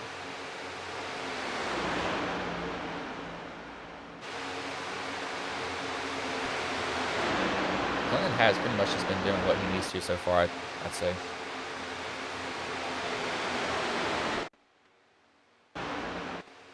See if they start. Oh, no! There's a wreck. The 51 hit from the 47. Collects the 24. Oh, the 12 hard into the wall. That takes out Cody again. Just fixed his car, and that's going to get him into another wreck. At 47. Got loose coming off the corner. Let's see if he might have gotten touched from somebody from behind. See what happens. No, he just got loose again. That's the second time he's gotten loose in that same corner. The 51 looks like he actually gets minimal damage from that. Oh, right into the path of Cody. That's going to break his toe link as soon as I said he had minimal damage. That puts the steering wheel to the side. 07 looks like he makes it through. That was some hard contact for those drivers. That's the fourth caution tonight here. Not what we want to see, but this will bring everybody down pit road. They'll probably have to do one more pit stop to make it to the end here. Now, you can top off, because that would not be a bad decision at all. As you know, if I was him, I'd be doing that possibly too. That wouldn't be a bad decision from him if he did decide to do that.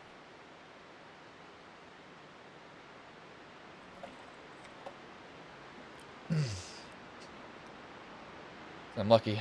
I couldn't hear my father walk in there because he walked in there just a little bit ago. So that would have been like really, really weird. Luckily, I have my mic set to something where it can't really pick up that little bit of sound. It has to go above a certain decibel for it to be able to hear anything. Very lucky on that. This will bring everybody down pit road for sure. Nobody's gonna be staying out here.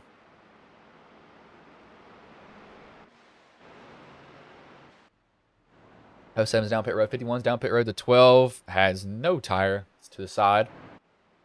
Does not want to. You do not want to see that when you're driving your tire completely to the side. These guys, I'd say that they could probably come down pit road with. Let's see when they come. Or will they stay out? Nope. At the 24, so it's a split decision coming down pit road. The 24 does have some damage though. Looks like his splitter is bent up. The 5 looks like he doesn't have any damage. The 19, he comes down pit road, doesn't have any damage. The 47, who was kind of the cause of that wreck, just got loose off that high side of the wall. He's coming down pit road.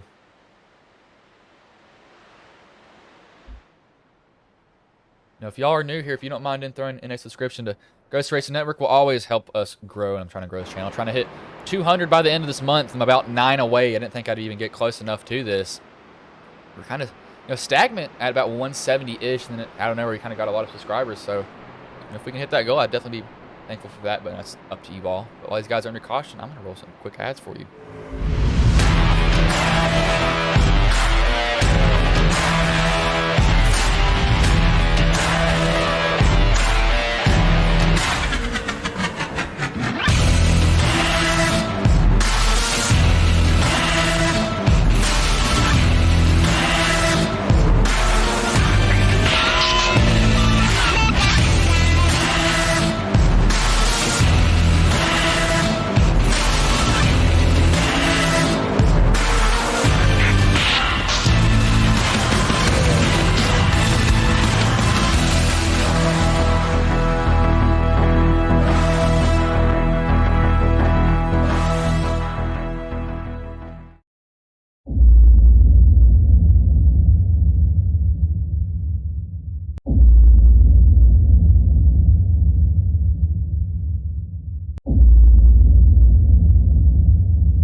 Drivers will be getting the green flag this time by Clayton Davis on the bottom. He'll be leading the green. The 45 of Brandon LaBeouf on the outside, the 71.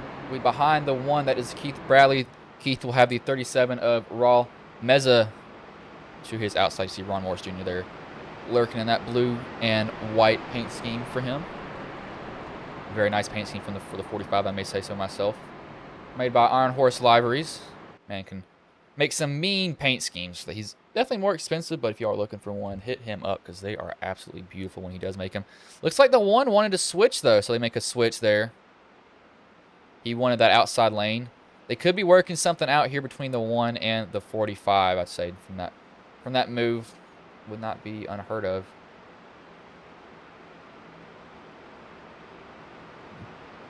It's kind of weird for drivers to work together sometimes. Sometimes it isn't. Some drivers like, I'm just going to be selfish. I'm going to take it off of myself, and I don't blame him.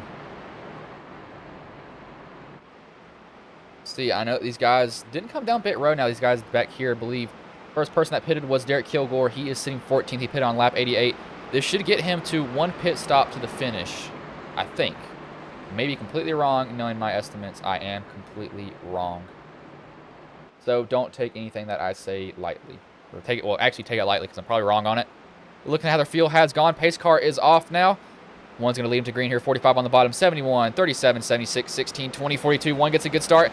That was definitely worked out between these two, seeing how these guys reacted. Like, yep, he's going to go down right in front of the 45. I think, once you get behind somebody and they've been pushing you, you feel a lot more comfortable with them being behind you, knowing that. I know that I can trust this guy to push me if we get in a hairy situation and get me out of it. Always a peace of mind that these drivers can have for sure. 4 cautions so far, not really that big of a wreck fest, luckily for these guys. As hopefully I didn't just curse them there, because I probably did.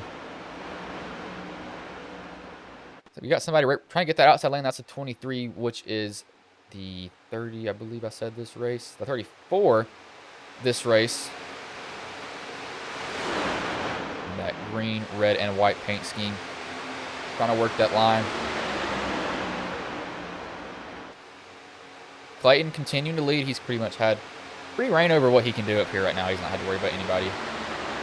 You heard that he did make a mistake earlier by putting not enough fuel in his car, and he had to go back down and top it off. He just had switched it to 5.5, forgot, came back down pit road, realized, oh, this is 5.5, and I had to go back down and get more fuel in it.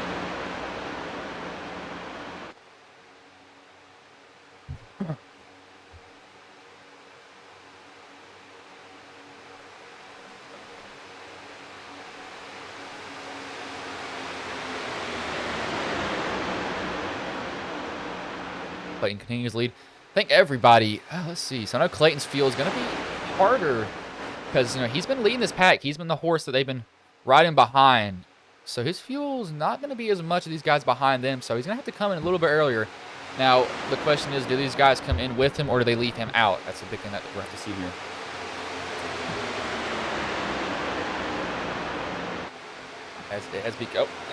We got Hunter Parsons riding outside.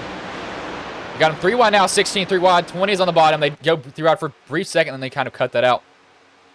So, you know, we got about 68 laps left of the race. Maybe that's a little bit too early to be doing anything. I don't blame him.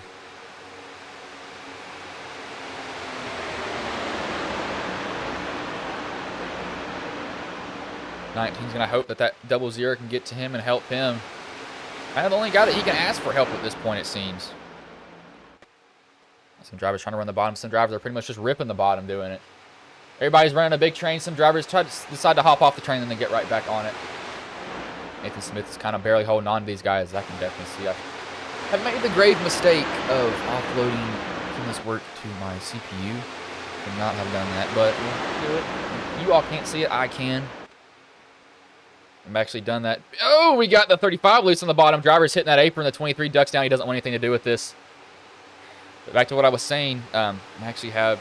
Oh, that 45 is giving that one a good shove down that backstretch. Saw him really glued to his bumper there. Back to that topic. One of the crashes that I was having was my GPU was actually thermal throttling because it runs so hot. The 3080 Ti's are just known for doing that.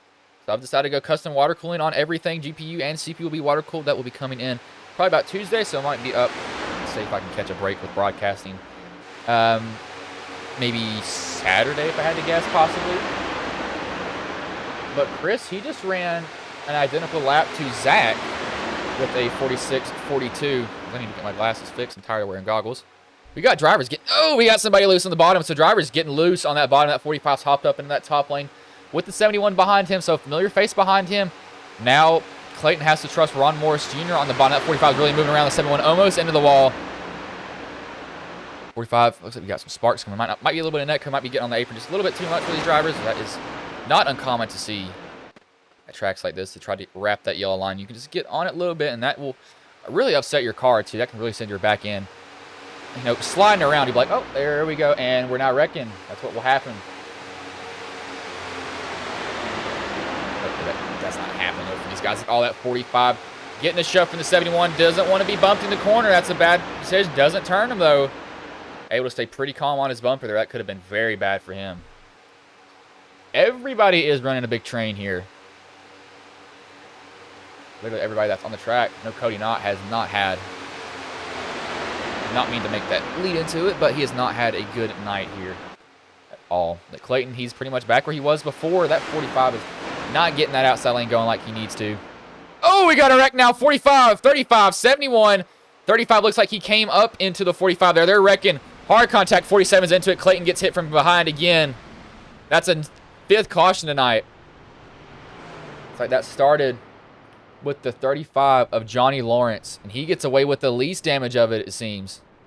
No broken toe links for him. Actually, he might have a broken toe link. See, now his car is steering. We'll have to go back and see the crash here, because that was not good for any of those drivers there. Let me go back to the moment of caution. I need to mount a button to this, but looks like, yep. So it looks like 35 go on the rear chase for him to see what happens here. So just up into the 45, maybe thought he was clear, collects the 45, 14 gets into it, 71 gets into it also. Looks like 71 doesn't get that much damage. 45 breaks a turn link, double zeros to the grass, 47 is involved. 15 just squeaks by. Looks like he's lucky to get away with the least damage of that, but that takes out some drivers. You see the double zero, looks like his toe link is gone. See how his car is shaking. I believe these guys will come down pit road. They will not stay out, as this is probably actually split up their fuel run now if they do come down pit road this time by.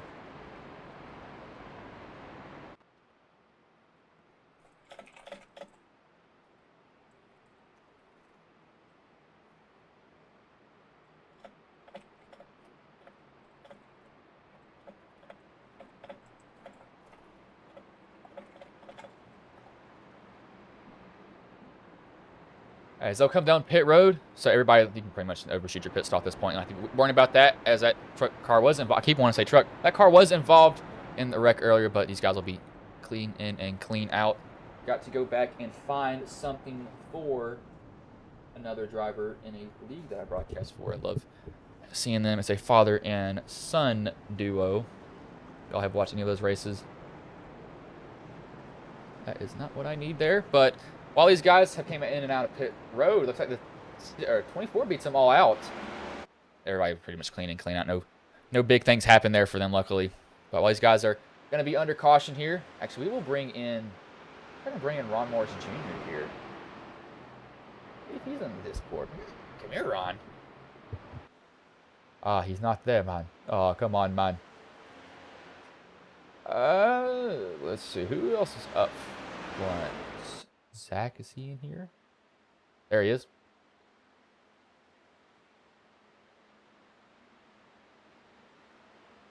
Hey, Zach, this is Bryson Booth. You got a copy, man? Yep. And so you're sitting first now. How do you feel about the race? Like how it's gone for you so far? Pretty good. It's just been sitting here riding. Had to use a fast repair early on, and but now we're just kind of cruising. We're going to try to maintain this pace and see if we can't pull this dub out. I mean, you got about, I believe, at least one pit stop left. Now, how do you feel about your chances, being this late into the race, knowing that you're sitting up front? I mean, I feel pretty confident that I can maintain my spot and stay up here, but if it gets crazy, I'm definitely going to bail and try to maintain and just be there at the end. I don't blame you bailing when it's still a little bit too early for drivers to be making that move, man, but I was just going to bring you in here for a quick interview knowing that you're out front. Hope to see you in victory lane later, man, but good luck. Thank you. Good. As that was Zach Hartwick. Got to drag him back down to his room. I cannot say words sometimes. I can't even speak anymore. Oh, your broadcasters are going insane, I'll tell you that much. As that is something that I tend to do all the time. I don't know how, but I do it. And let me share this here to the person who was asking about this.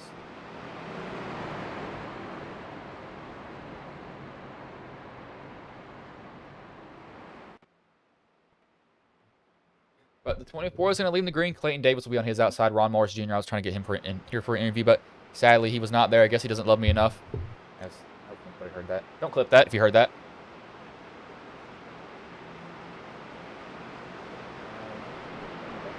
That is rolling in here, but if y'all are watching it, who is your pick tonight to take home the win here at Daytona?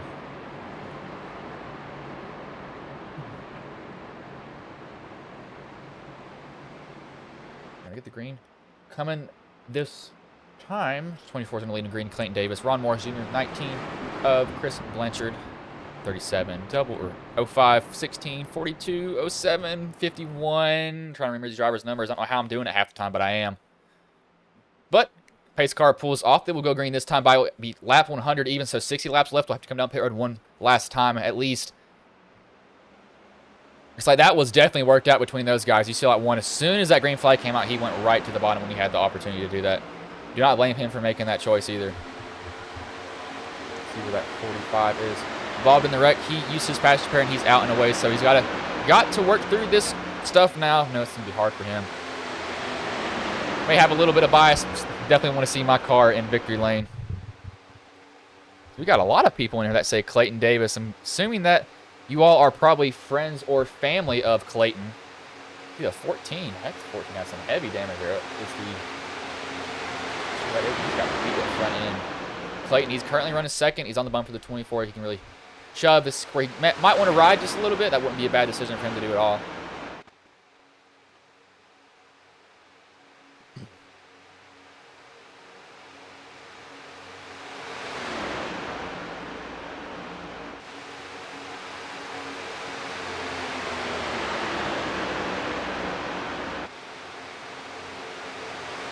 Just making sure that somebody that I have to answer in Discord is getting their answer that they need.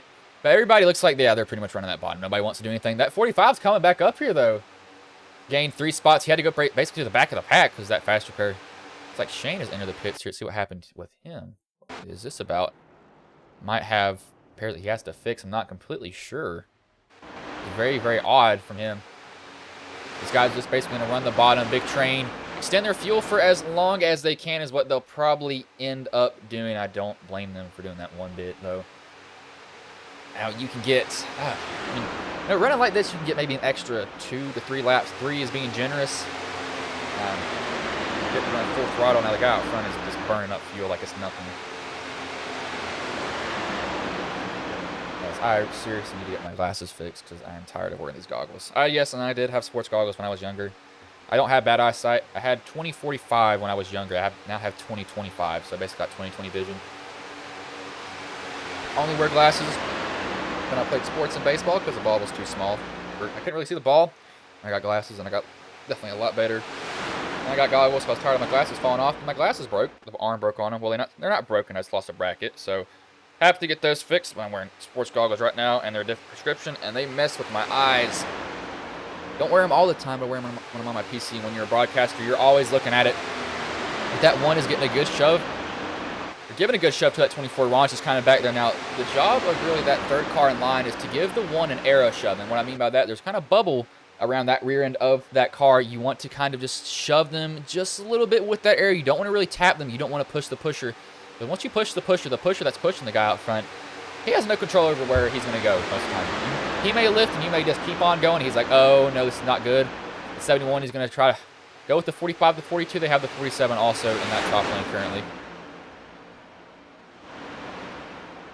The second group is back. I think these guys have been pretty much riding in the back the whole time, too. They've been kind of like, I don't want to be up here most of the time. That's not a bad call from them either. I mean, it's definitely a somewhat odd one, but it's not terrible. I will actually do this here. Oh, I'm not going to do that for y'all. I didn't realize that I had hit my Windows key there. Luckily, that was like half a second. So forgot I didn't map my Windows key to do anything on that anymore. I need to map it to do that. Normally, my Razer keyboard will not let me press the Windows button when I get in a race, but it evidently will now because I have turned that mode off. I'm going to make sure about that when I get a chance. This middle lane, though, they've started to work their way back up here now. It's taking a while. I think the one sees that. Yep, he goes up to the top in front of the 71. He saw that run that they were getting. He's like, oh, I'm going to come up there now. I want some of it. He's going to get a shove by the 24. So Clayton Davis is going to go back to lead off the bump for the 71. The 71's moving around that one, and that one's got to be very nervous seeing a guy move around like that. See what the one does. Going to go down and block that bottom lane. All 24 had to run, decided to go down to it. He's like, I don't want you to come down here anymore. 45, 42, 47, and 11's in the wall. Just taps it a little bit. That's one thing with next gens. You can kind of tap the wall now. Old gens, you hit the wall and your race is pretty much over. That's one thing that is annoying for some of these drivers for sure.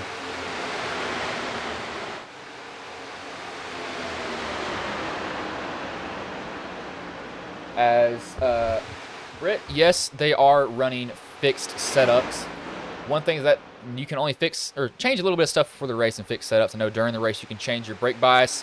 Before the race, you can change your steering ratio as in 16 to 1. That is the least sensitive steering ratio you can get, which in these is some fraction. I can't remember what it was. It's the highest fraction you can get.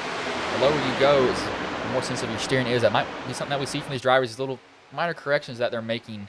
It's probably a little bit too high of a steering ratio. At these tracks, I run the highest I can get.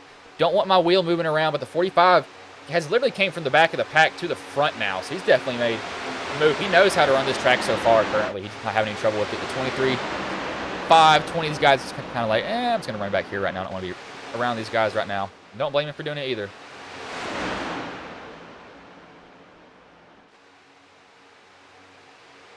Like that one's thinking to the outside. He's got nobody with him. He might lose a position. He can tuck behind the 42 now. Decides not to just yet. See if he tries to run that middle lane. He will. Yep, he's going to try to stick with it. Nope, he's looking on the top. 24 is going to come down on it.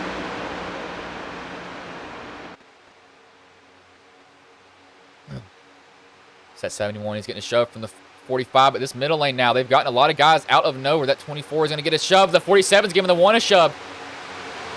That was a domino effect. You saw the 41 give the one a shove. The one hit the 24. 24 really didn't go anywhere with that shove, though, so the one hops down into the bottom.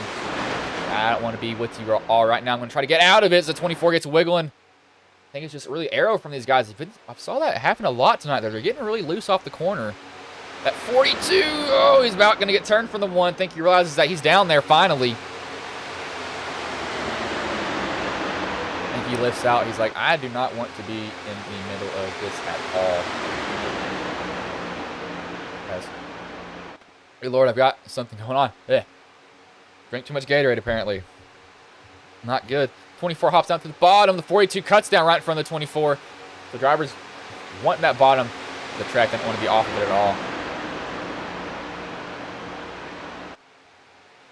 71, 45, 1, 76, 37, 16, 07. 42 is kind of giving a peek to the outside. The 1's going to go now with the 76 to the outside. Going to leave the 45 battling with the 1. Going to slow down the 45. The side draft is going to get him. Let's see if Clayton get a good run on the outside. Looks like he does. The 20. Oh, sorry, the 71 goes up to block. Decides to go right back down to the bottom. That's the 1's going to get to his quarter pound now. Now the 1 can really mess with the 71. Can slow him down, get into the corners. There's a big check up in the corner. Drivers hit each other. They don't turn each other, though. I'm not sure what happened there. 71 just kind of slowed down in the middle of the corner. He's got almost wrecking back there. Somebody shot off into the infield. Behind the 11, that was a 14 of Cody Sanderson. Shot off into that, but that 1's gone to the lead. He blocks down the 71. Oh, don't pinch each other. Ron Morris almost makes contact with the 71. 71's kind of weaving just a little bit. It's not really Ron's fault. 45 comes off the bottom, gets loose there. Back ends are kicking out on these cars now. Might be that fuel load. As I say that, oh, the 42 cuts down right in front of that 45. Did not think he was going to make that, but he took the chance and he made it just barely. That was almost bad for him. See, Ron's kind of left alone now. He finds a spot behind Brady and the 37. They kind of let them in, luckily, because that was almost going to be terrible for those drivers there. Oh, we almost got the 45 turn from the front end of Ron. Ron's going to let him back in line. 45 almost turned from Ron Morris Jr. Then Ron Morris Jr.'s bumper. That was almost bad for them. See, Clayton continues to lead, though. I think he has a pretty good car to win this. A lot of these guys, you saw him up front, though. I know the 1, the 71, 45. Ron's been kind of mid-pack. He's found his way up here late in the race. They'll have to come down, I believe, about lap 140-ish, I'd say.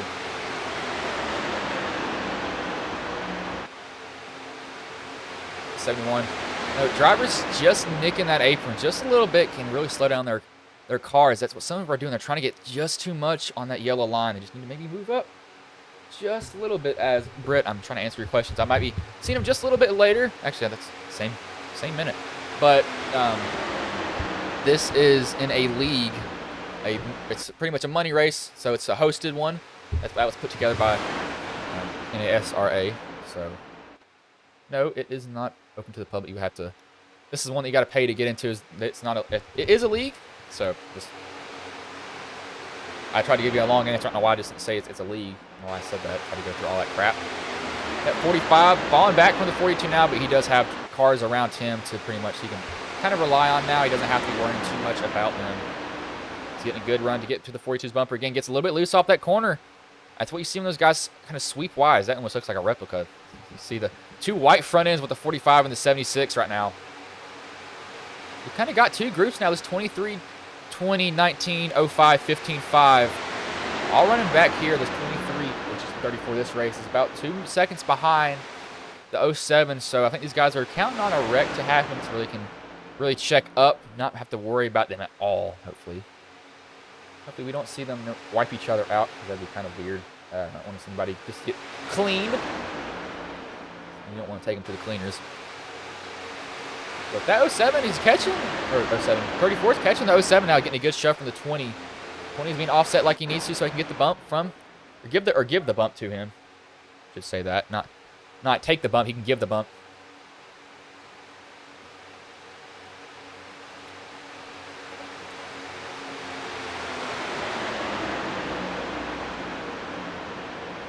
Just sharing that in another Discord to see if I can get some more people in here to give you guys a little bit more of exposure. As a 45, he's definitely loose here.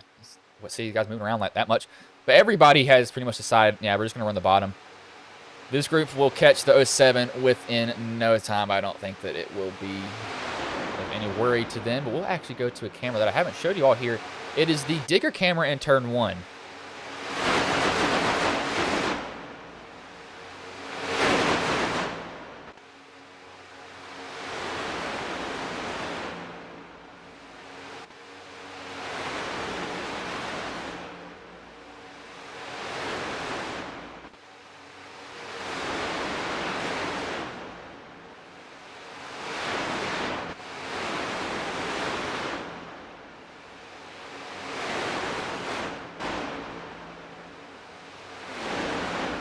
Oh, we got somebody almost in the grass. That was Ron. Don't know what happened there. Saw it on that camera, just a little glimpse of it. He was almost in the grass. I thought he really was going to be, and he's going to go mow it for Daytona. But we'll go on board with, let's say, oh, choosing the car again. I'm just going to close my eyes and just move up and down the list and click somebody random. I have no idea who I'm looking at.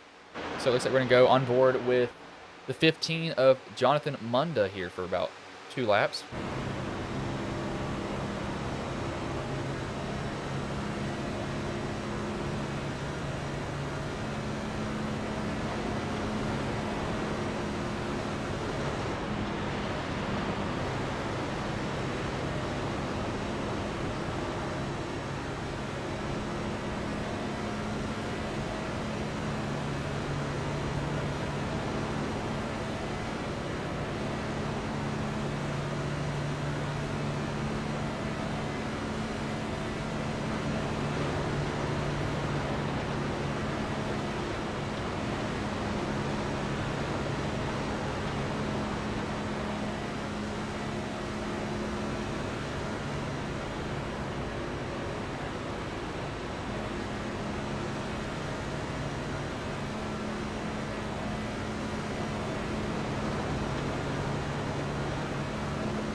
See him lifting out of the throttle there just a little bit. Some of these guys go back over Ron. He went through this group. Also, something must have happened up front that made him drop that much time, or they might have just caught everybody.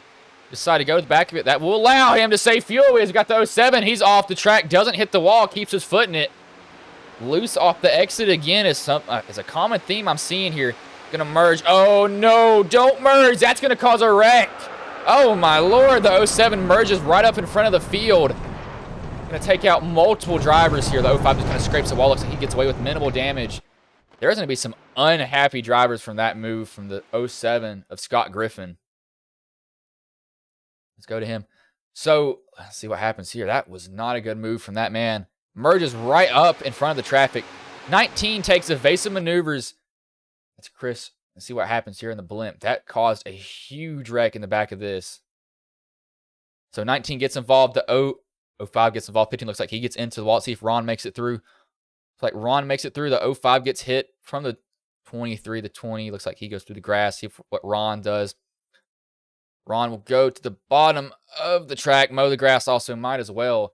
The 07 just merged in a spot that he should not have been merging there. That was bad. Came up right in front of the 19 that was going almost 15 miles an hour faster than him. Now this changes your pit strategy. Do you come down? I say that you do, and see maybe you can stretch your fuel here. That's a chance. Do you try to stretch it? You'd be definitely pushing it if you did.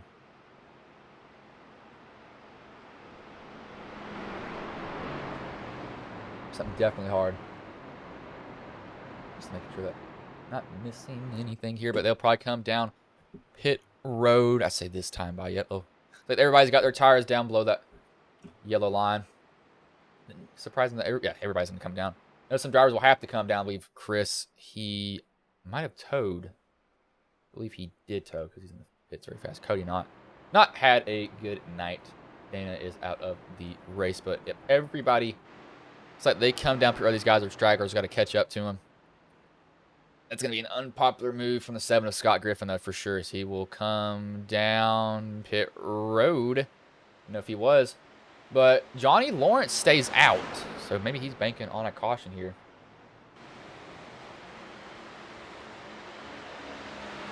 As that man just Kevin LePage the backpack now.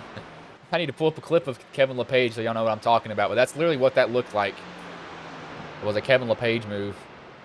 Now, he did say it. I will give him that, but you don't merge up like that, man. Use your head, brother. As we will bring in... Bring in the 40 driver of the 45. You get him in here. He is in here. There he is. So let me flip him.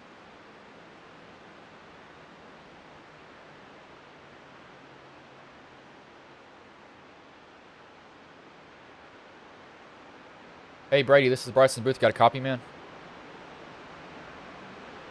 Yeah, I got a copy. Man, so you're sitting, let me see, where you're sitting at. So you're sitting 5th right now. You got in a little bit of a wreck earlier, but how do you feel about your chances so far in this race, man? Oh, I like it. I got Keith Bradley, a teammate, Raul Meza, Jameson Middle Miss. That's all my teammates here. So I feel good about our chances. I know Clayton's pretty fast, but we're just kind of buying our time right now. Yeah, when I saw you getting that wreck earlier, I had to use your fast repair, so you don't have that in your pocket, so it's definitely going to get a little bit more nerve-wracking, but, you know, what do you think you have to do in these last about 50-ish laps to take home the win here? Well, right now we're going to be in fuel conservative mode. We're kind of playing the fuel mileage game now since we got 39 whenever we go back to green, and I think you could do a little bit, you know, about 40, 41 laps on a full tank of gas. So we're just going to kind of like ride here a little bit, and then we'll make our move as it gets closer. Yeah, knowing that you have fuel in the tank is definitely a lot better. You can definitely save early on. Now, later in the race, drivers are going to be kind of pushing you, man. But I was going to bring you in for a quick interview, but good luck. Hopefully, we can see that Ghost Racing Network Camaro in victory lane, man. Absolutely. We're going to give it all we got, man. Thank you. All right, man. As that was Brady LaBeouf, I'll bring him back down to his team. Running the paint scheme that I had made for the Camaro that I run in A Opens. I don't get to run leagues because of how much I broadcast, which is literally every single night. That's no joke either. Literally every single night. As this race has gone by a lot faster than what I thought it would. This does not taste good anymore. Oh, that's not... Do not drink room temperature body armor. That does not taste good. But Ed Osborne, he will be on the outside of the one of Clayton Davis at 27. 71, 45, 37. 16 make up your top 6 drivers right now. He said the one of Clayton Davis is very strong, and he definitely has shown it here so far. He's not been moving from the front at all. He's getting to the front, just being planted there. He's got 40 laps. This is going to be on the edge of these guys' fuel window. Can they stretch it just a little bit longer? Green flag's in the air now. One gets a good start. 45 does not get a good one, though. The 42 can't merge. Oh, what happened there? 42. Looks like he tried to give it too much throttle. That collects the 45 in it. Not sure what that was about.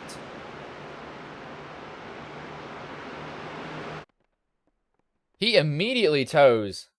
What happened there? Oh, no.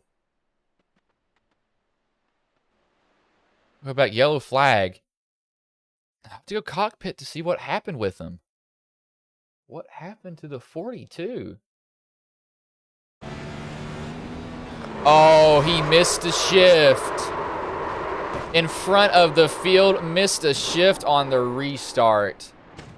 That was catastrophe for him. I know the 45 was involved. We just did an interview with him. Smashed his nose in, but that is probably a lot of optional damage that he can fix, as he will probably take that when he gets a chance. Not out of the race just yet. These next gens are definitely a lot tougher than the Gen 6s that they have, as we'll see if he comes down pit road. Now, do drivers come down pit road and top off again, or does this put you to your fuel window? You'd definitely be pushing it here. Do you just play it safe or no?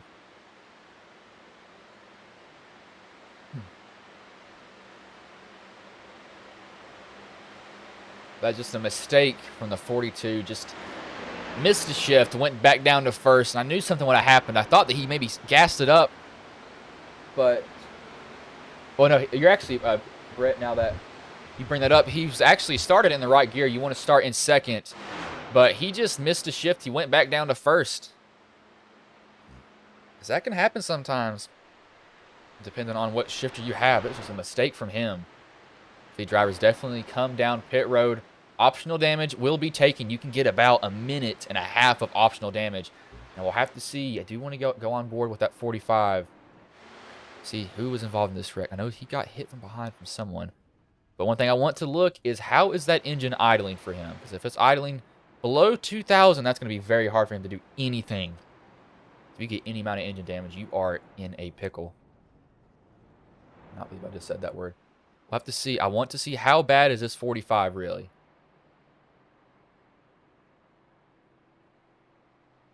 There's something there. I have to see. So, no, he doesn't have a fast repair, but I want to see what is he idling at. Oh, he is very, very lucky. Looks like he's idling. My POV's off just a little bit. Idling at 3 RPMs below 2,000, so he did not get any engine damage. Now, I will say that he will probably be staying in the pits to get as much optional as he fixed. They can pull that front end out. It won't be the same, but you want to get that front end pretty much as good as you can, as he will definitely take all the time that he can with Daytona being such a huge track. He can take advantage of that here. But just a mistake from the 42. In the right gear, downshifted into first, sent him right around in front of the whole field on the restart. The drivers were very lucky with what they got, though. As it's like he might just be taking all of the damage at once, fixing it. Looks like they pretty much pulled out the nose. He might beat the pace car out here. Have to see where is the field. He beats him out. Looks like he's still got some rear damage. They should be going green. Yep, they'll be going green this time by, so they got to catch the back of the pack. I want to see how bad the damage is on the 45 from the rear chase. Front end pretty much looks the same. His back end is beat up, maybe just a little bit. I think he still definitely has a chance here, though. Spoiler's still straight. So he's very, very lucky with the damage that he just got on his car there. They were able to fix it, pretty much make it look the exact same. That is something that you are nervous when you get into a wreck like that, because toe links will want to snap. He is incredibly lucky that happened for him.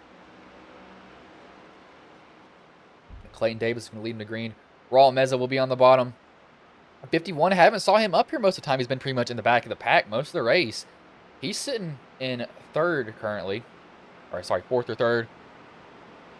It's newcomers now. Have to see how can these guys that had to come down pit road sort through all this stuff, as these guys are going to have to book it to catch him.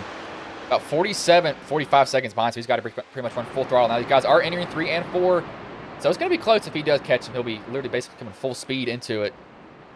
Like he will probably catch him just before the end of this. He's got to go the whole way, though. I think he'll be able to get him just in time.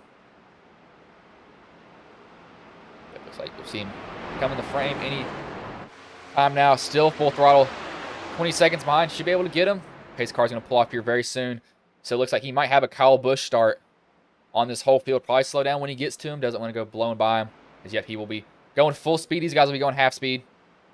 One leading in green, 37 on the bottom. One gets a good start. Get out in front of the 37 and go down to the bottom. Looks like he will take that opportunity that is given to him there. Decides to go to the bottom. We'll see where Brady ended up. Yep, he was lucky enough that that run that he had was able to keep him with there. Now he doesn't have anybody behind him, so that could hurt him here. These guys will probably go side by side as he is in the draft of the 11. Very, very fortunate with the damage that he got there. That did not give him severe engine damage. Does have a little bit of rear end damage, but it seems to be perfectly fine for him. It's like the 37 was thinking about it on the one, decided not to, decides to tuck back in right behind him. Definitely gave it a look, though, that's for sure. Drivers have 35 laps left in this race here. 36, actually, excuse me.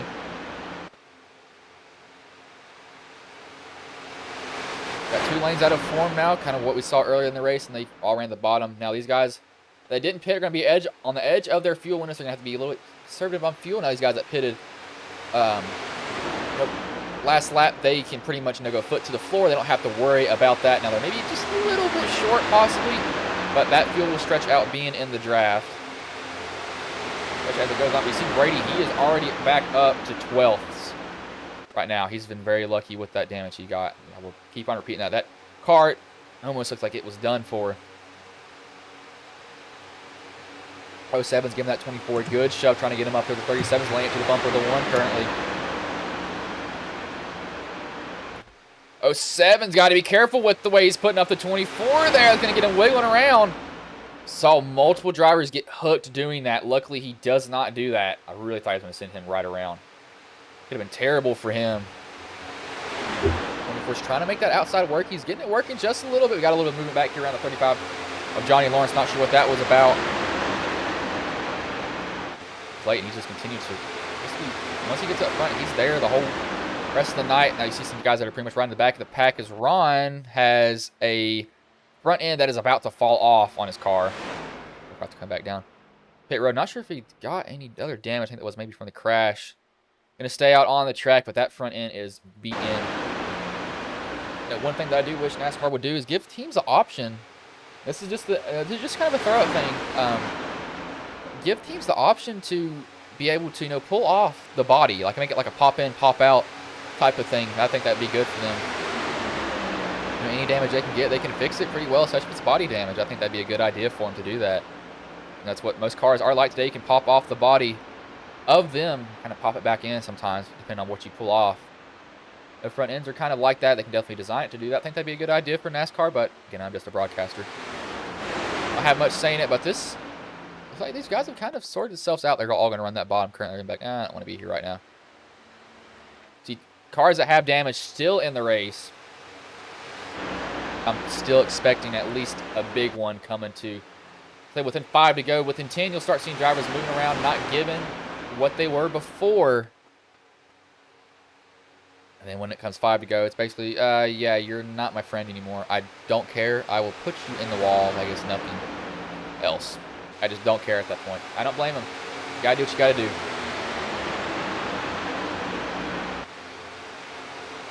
We'll go on board with the 16 here who's in that bottom lane behind the 14.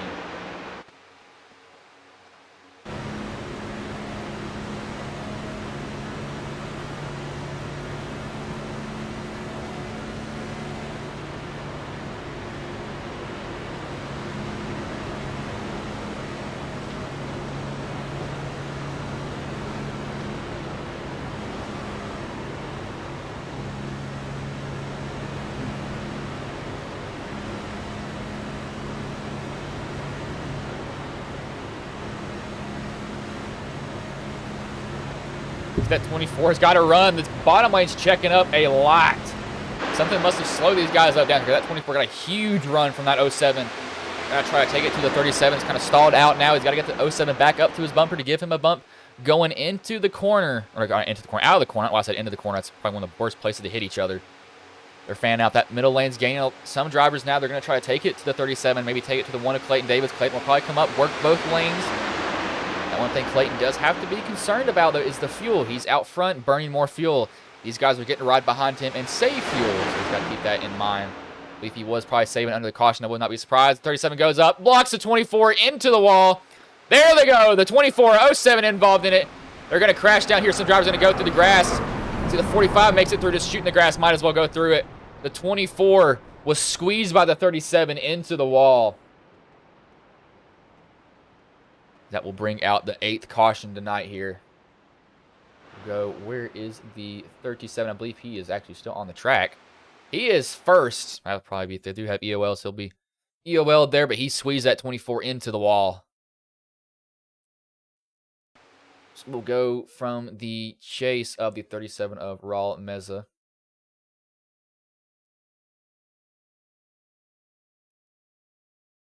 He just keeps coming up. The 24 doesn't lift. Yeah, 30. Oh, actually. Oh, that was not the 37. Excuse me. I was completely wrong. Just from my view, it looked like it was a 37. So 24 gets into the wall. And something must have happened near the 24 here. Let's see. The 24 got into the wall. 07 tries to go to the wall. Oh, he peels it off the wall.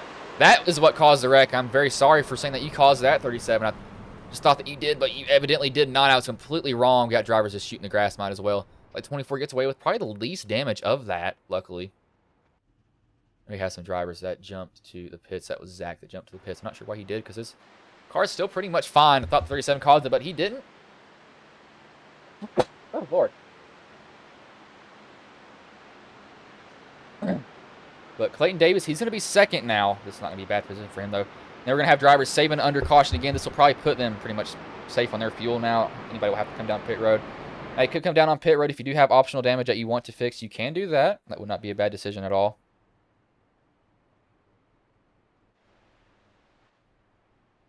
Now we saw some drivers kind of mow the grass, but not bad for them, luckily.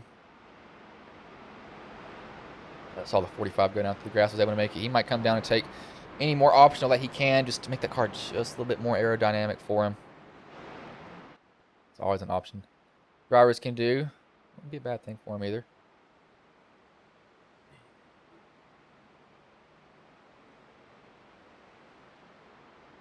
Thought the one had a broken toe link there for a second. The way he was bouncing up and down. That 51, I haven't saw him up here most of the night, but he's definitely kind of worked his way up through this. Let's see if he's in the Discord here. Let me look Nathan Smith.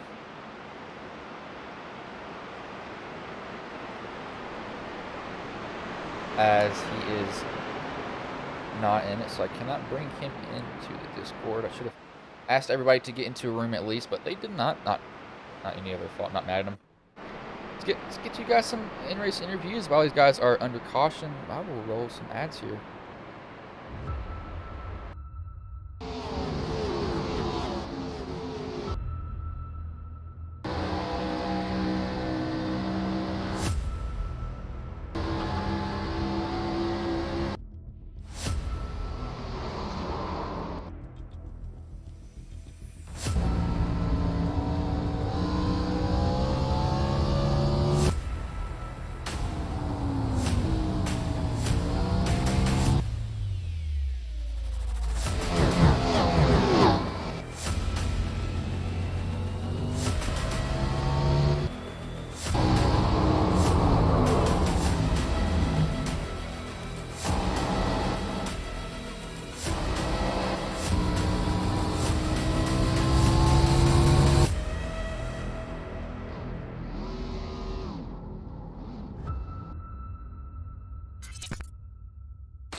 Drivers will get the green flag next time by.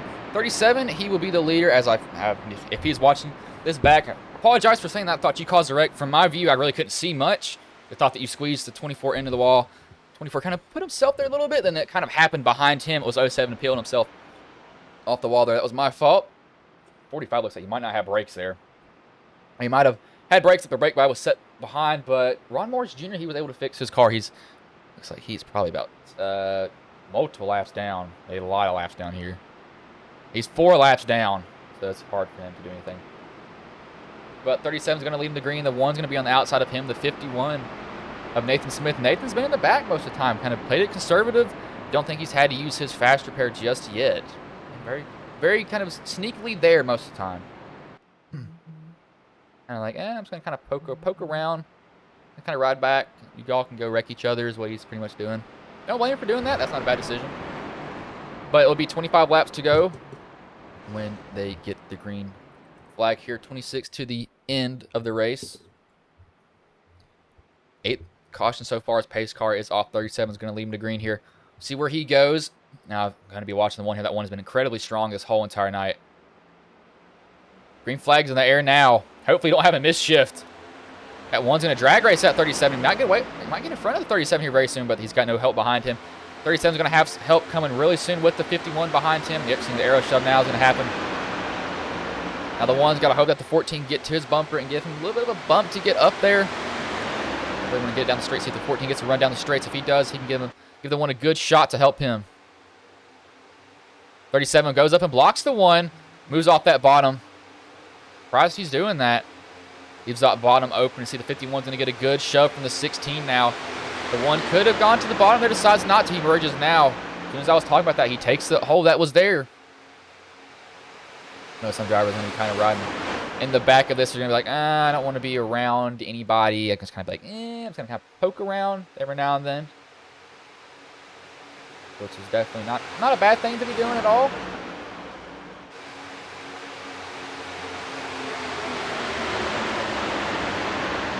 drivers pretty much so far. I know that a lot of these guys, now the intensity with 25 to go is not going to be as much. Let's say it's still going to be relatively calm. Within 10 to go, you'll see guys really start to move around. As I've got notifications going off everywhere. That 5 is laying it to that 14. Gave him a huge shove. That's going to put him down to the bottom. 5's going to take the run that he got, though.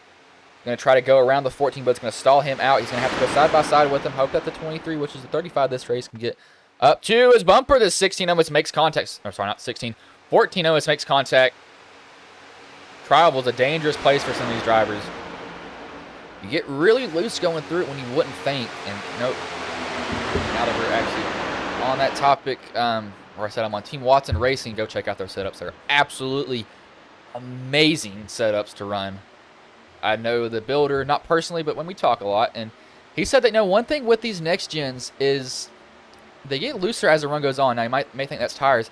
It's what he told me is it is the diffuser on the cars that will bounce and hit the racetrack, and it'll make you very loose. And I've experienced that too. The diffuser, which is the bottom of it, bounces on the racetrack. The 37 almost gets swiped by the 1, but back to what I was saying. The diffuser starts to bounce on the track. When the car starts to lose that weight in the rear end, it makes it really loose. These guys might be experiencing the fuel burn-off is now getting to him just a little bit here. That guy's just kind of riding at this point. Huck is out in the middle of nowhere. Chris, he is with these guys up here, so don't have to worry about anybody. Like Jacob looks like he blinked out for half a second there. He didn't show up for a little bit. Like, he is not even showing up on my screen. He's somewhere on the track, evidently, but he's not there, so I don't know where he went. That 23 is getting a good shove from that 20, though. It's really far out there now. You can get too far out, as he might have done that. You can see him get that good run behind him.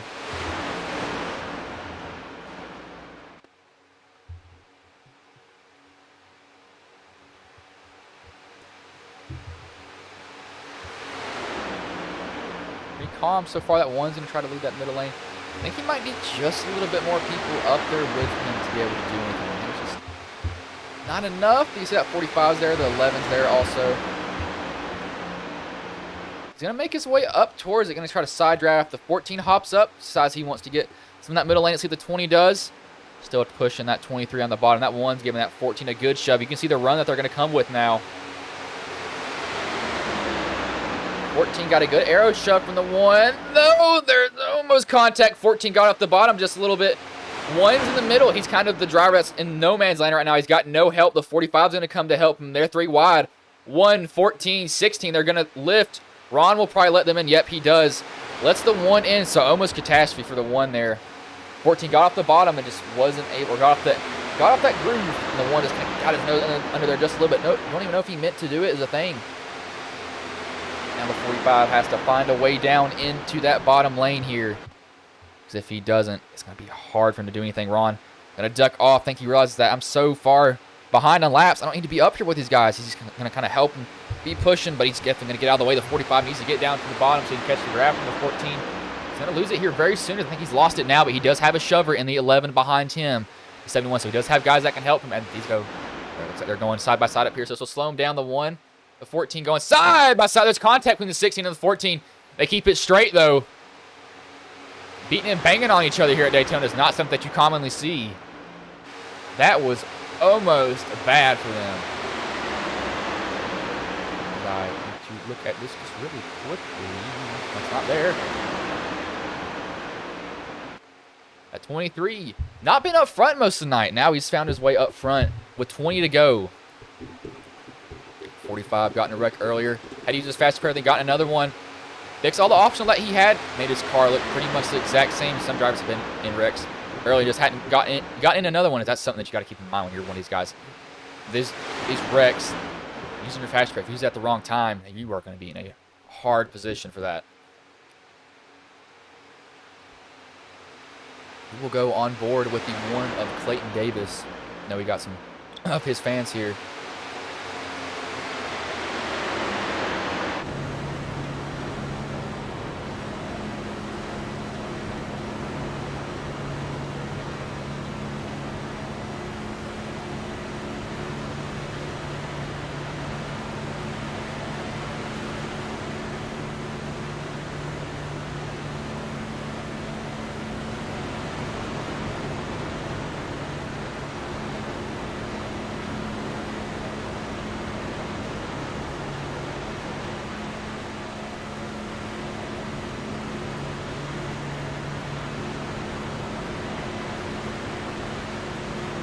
So while we went on board with Clayton, he hopped up into that top lane. The 20 almost makes contact with him. Now he does have a familiar face. The 1 and the 45 had worked together early in the race. It was the 145 and the 71. Now I can see if these guys get hooked up again, they'll definitely start to shove each other. I think they just got one guy that they need to get out of the way is that 11. It's kind of sandwiched between these guys as I can hear my voice going away. This is going to be horrible in the morning. That 45's trying to give the 1 a shove. He knows it's coming up on a corner. It lays off. Doesn't want to give him a bump. 20's moving around. Driver's getting a little bit loose now. I think that 71's trying to get up under that 11. Just a nose. Just a nose is what he wants under him.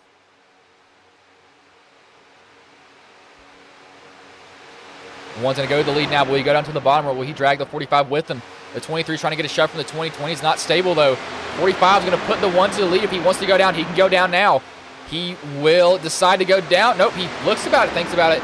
He's a run from the 23 coming. Now he's got to work both lanes for about 17 laps. That is not an easy thing to do. It sounds like it's easy, but it's not. 45 is going to get a run. 11 goes into the wall. 1 goes back up to the top. He wants to shove wherever it's going. Now he sees the 23 getting a run. See what he does. He's going to start migrating down just a little bit. But that's going to stay down there. See if he goes down in the corner. He's not going to try to block the 23. So he looks like he's just trying to stick with one lane most of the time. Just like, I'm going to kind of ride with you. I trust the 45, knowing that he was shoving him earlier. And it was definitely getting him up there.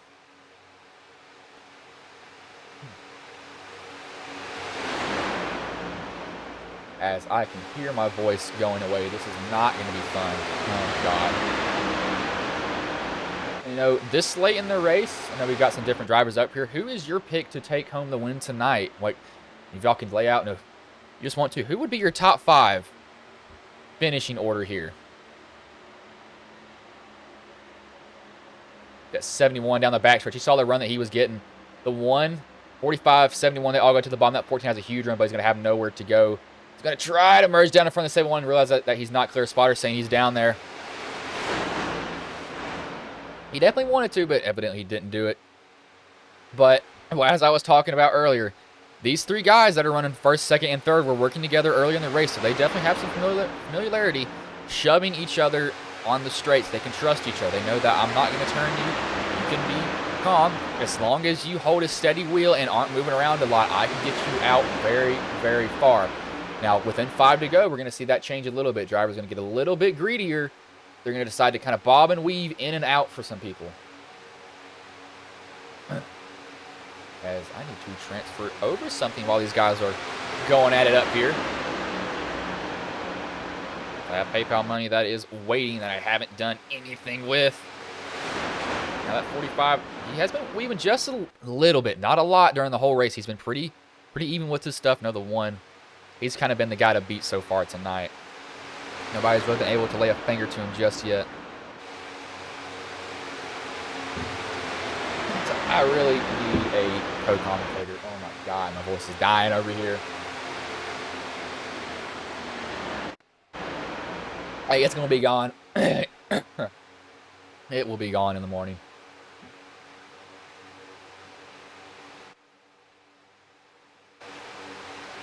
The 45, you can see him laying it to the 1, just giving him good shoves. Not necessarily hooking up, just really making sure that air can get to him like he needs it to. And be like, all right, you can bump me now.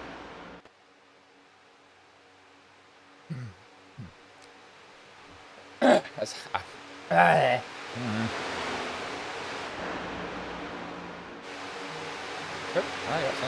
never mind, that was just something else that was repeating.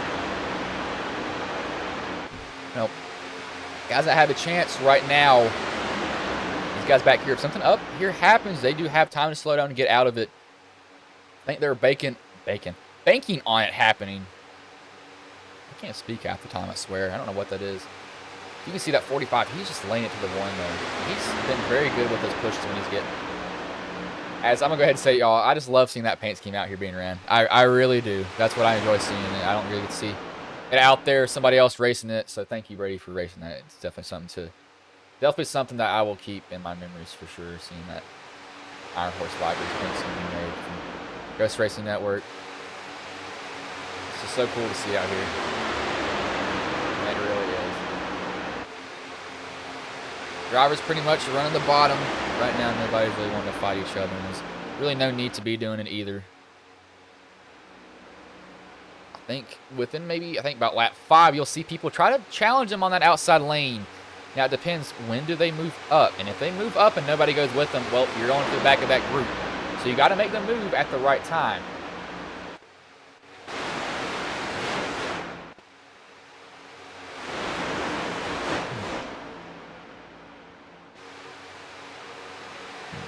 Let's get to what I got over here for you all. I've got Davis, Clay, LaBeouf, Meza. I believe that's your top 3 is for Drew Lowe. So let's see, we got Davis, LaBeouf, and Meza. Here's your top 3, and I'm Cletus said Clay will take it home. And that's not a surprising answer. Clayton had when he qualified first, he's been up here the whole night basically. Did have to go the back of it, but 45 gotten a wreck. He was fast repair, then kind of gotten another one. Nothing that he could really do about that. Fixed all the optional that he had. His front end was beaten. The team pulled the front end out of it.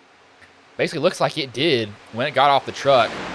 That's just one thing about these next gens that I do love, though. You can really get a lot of damage, and that damage can be fixed a lot of the time.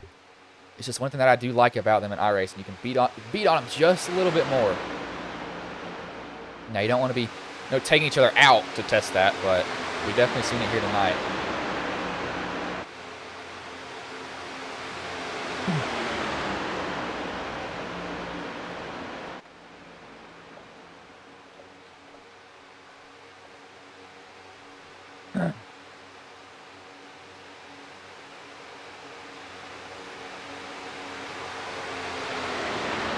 I'm trying to look up something at the same time, just really quickly for you all. Oh, there we go. But I think that they're going to be keep on doing this, stretching their fuel. Now Clayton pitted 118 on that lap. We saw guys go about 35 laps on fuel. Now, granted, they did have some cautions for this, but he is on the edge of his fuel window. Brady and these guys behind them pitted on lap 132, 122. They've got more gas in the tank. So Clayton has to keep that in mind as they go on in this race. Does he have the fuel to make it? Going to come up on that 35. 35 will stay high, give way to these guys.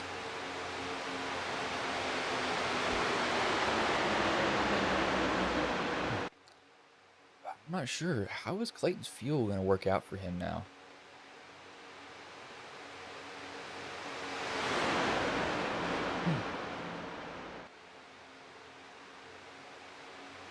Just checking the Discord to make sure you don't have anybody saying something that I need to see. But drivers, yeah, they're pretty much just running a straight line as the 14. The 51 fakes out the 14. Will we have anybody go with him? The 47 goes with him, but only 2 guys up there. They're going to need more people with them. You could make it work. Oh, we got a wreck behind now. The 14, 47 into the wall. 23 into the wall. Hunter, it looks like he gets into it also. The 14 and 23 make contact. Hunter keeps it straight. That does not bring out a caution. So no caution was thrown for that. It broke 2 toe links. So the 23 and the 14's toe links are both broke there. We'll have to rewind and see what happens really quick. These guys are going at it up front. Only caught a quick glimpse of it. See what happened here. The 14 just got into the 23. Sorry, yes, that is a 14. This race collects those 2 guys. Hunter's able to save it. Somebody else drove off that. Who was that? They're really quick. I'm going to see their car number. 47 looks like he was able to pretty much dirt track it there. They're still green up front. Nothing's changed. It did break up this pack, though. 47, he is pretty much all alone right now. It's really, I think this might come down between these 3 drivers right here. Now, you could sneak in the 37 of Meza and the 16 and the 51, but these guys have been running nose to tail early in the race. They found their way back together late in the race. I think these guys have a lot of confidence with each other. Some respect. We'll have to see if it is going to be shown here. Because if it isn't, then we're going to have some angry drivers. Ugh.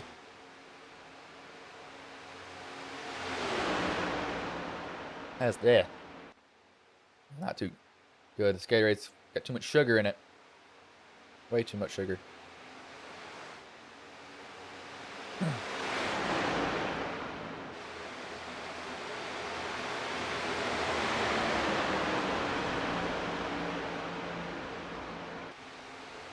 this one, he just had it locked down so far. I'm not sure if anybody can really surmount to him at this point. I don't know, because he's been out front.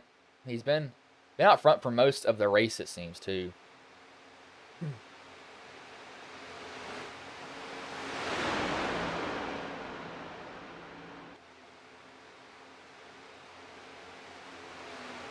Driver's getting a little bit loose coming off the corner. Rear end's kicking out just a little bit. Fuel burn off is starting to show.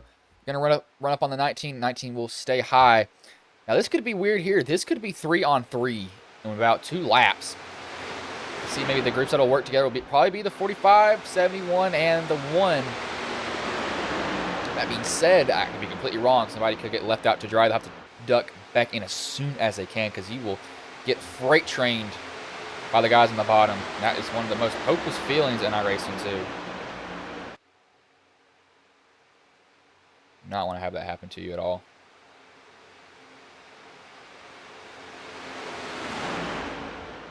At 45, maybe get off the bottom a little bit looser. I thought he was going to try to give a peek to the 1. 1 disappears. Houdini magic is being pulled on him. He pops back up in front of the 45. 45 can give him a good shove down the backstretch. The battle is up here. The top 6 guys are all together within 0.7 of a second. The 1, he has to be so nervous in this position, though. When you're in this, you don't know what these guys are going to do behind you. You have absolutely zero clue who will make a move, who won't make a move on you. It's kind of, I don't know what to do at this point.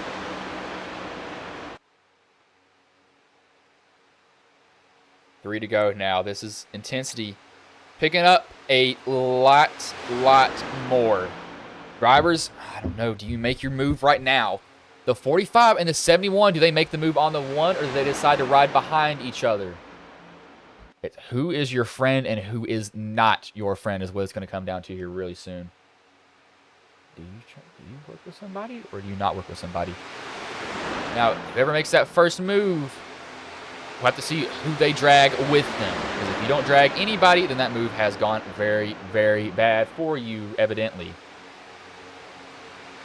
Oh, this is going to get interesting now. Who makes the first move? And does that 19 of Chris Blanchard come into effect? Does he shove somebody to the wind being a lap down? It's 2 to go. When's the move going to be made? Who is going to be that first person to go out of line and try to make a move? Whoever gets a run down the back stretch, there it is. Nope, they thought about it, I think. The 45 needs to time his run if he gets one. Hopefully the 71. Now I know what they're going to do. I'm not going to say it just yet. I think I know what they'll do this last lap. Out of 3 and 4, the 1 is leading. He has a pack of dogs behind him. Everybody wants the win here at Daytona. White flag will be in the air. It will be final lap here. Who makes the move to take it 3 wide? They're wrecking behind him. That's going to take out a lot of drivers. The 45 moves up. The 71 goes with him. That's going to put the 45 in front of the 1. Maybe, yep, in front of the 1. Now he can go down if he wants to. See if he runs that bottom top lane. He's going to run that top lane in front of the 71. Now he's got to block the 71. Whenever the 71 gets a run, where is he going to go? Does the 1 shove the 71 to the lead now? 45's got to run that middle of the lane. Where does he block? Does he block now? The 71's going to give him a shove. Doesn't pass him yet. He's going to try to get him out of 3 and 4 if I had to guess here. Brady almost gets turned, wiggling around. 71's getting him a shove. The 1's trying to shove the 71 also. Brady's coming off the bottom. He's got to keep it there. This is going to help Brady now. The 1's going to get around the 71. This might be at the line. Can the 1 get a big enough run? Brady goes to block the bottom. The 1's going to go to the outside. Brady throws a block inside, outside. Who's going to get it at the line? It will be Clayton Davis who gets it. Brady finishes second. The 1 got a run from nowhere from the last corner, and he takes home the win. We will go back and watch that finish. Oh, my Lord. That was a nail-biter at it. Let's see what the 1. Where did he get this run from? He got a run from nowhere. See him lines up with the 45. He gets a huge run. Goes outside 45, throws a block. Moves back inside. Crosses the 45 over. And he just makes it at the line. 45 comes home second. Hard racing at the line for those drivers. 45 just a little bit too early with his block. But that's all he could really do at that point. That 1 had such momentum. He just edges him out at the line. Clayton, who put on a clinic the whole night, takes it home. That man was out front. He may have been out front for most of the race, but I'll tell you what, that last corner, he was nervous because he did not get that win easy at all. He had to work for that. I think he's trying to do a burnout, but he has a broken toe link, so evidently he cannot do that. He's trying to make it work. It just ain't working for him.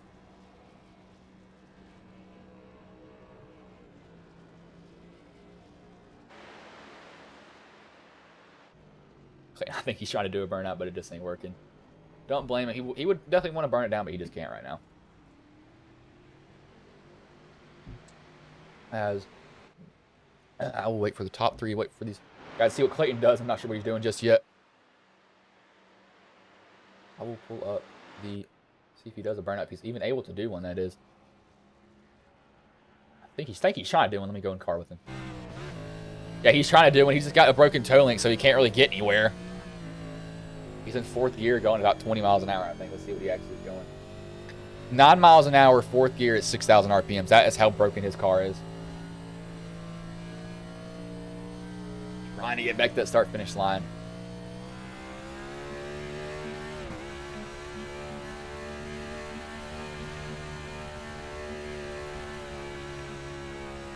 Surprised he's trying to do this. He's trying to get there. It's going to take him a while. The engine might blow up before he gets there, knowing how he's running it. He can definitely go. There it goes. As soon as I'm talking about that, it expires on him. Won't get back to the start-finish line, but he has a nail-biter of a finish there. So oh. Somebody's tire bouncing around there. I'm not sure what that is about. As I will ask. I'm going to ask for the top 3 to get in the booth here so I can get some interviews from these drivers. We got Clayton. He's in the waiting room, so I'll just drag Meza in here if he is in here.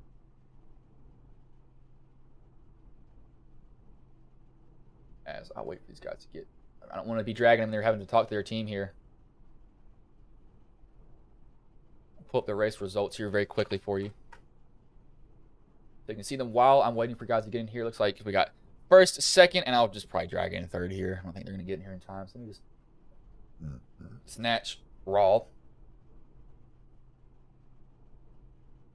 Hey, Raw, this is Bryson's booth. Got a coffee, man?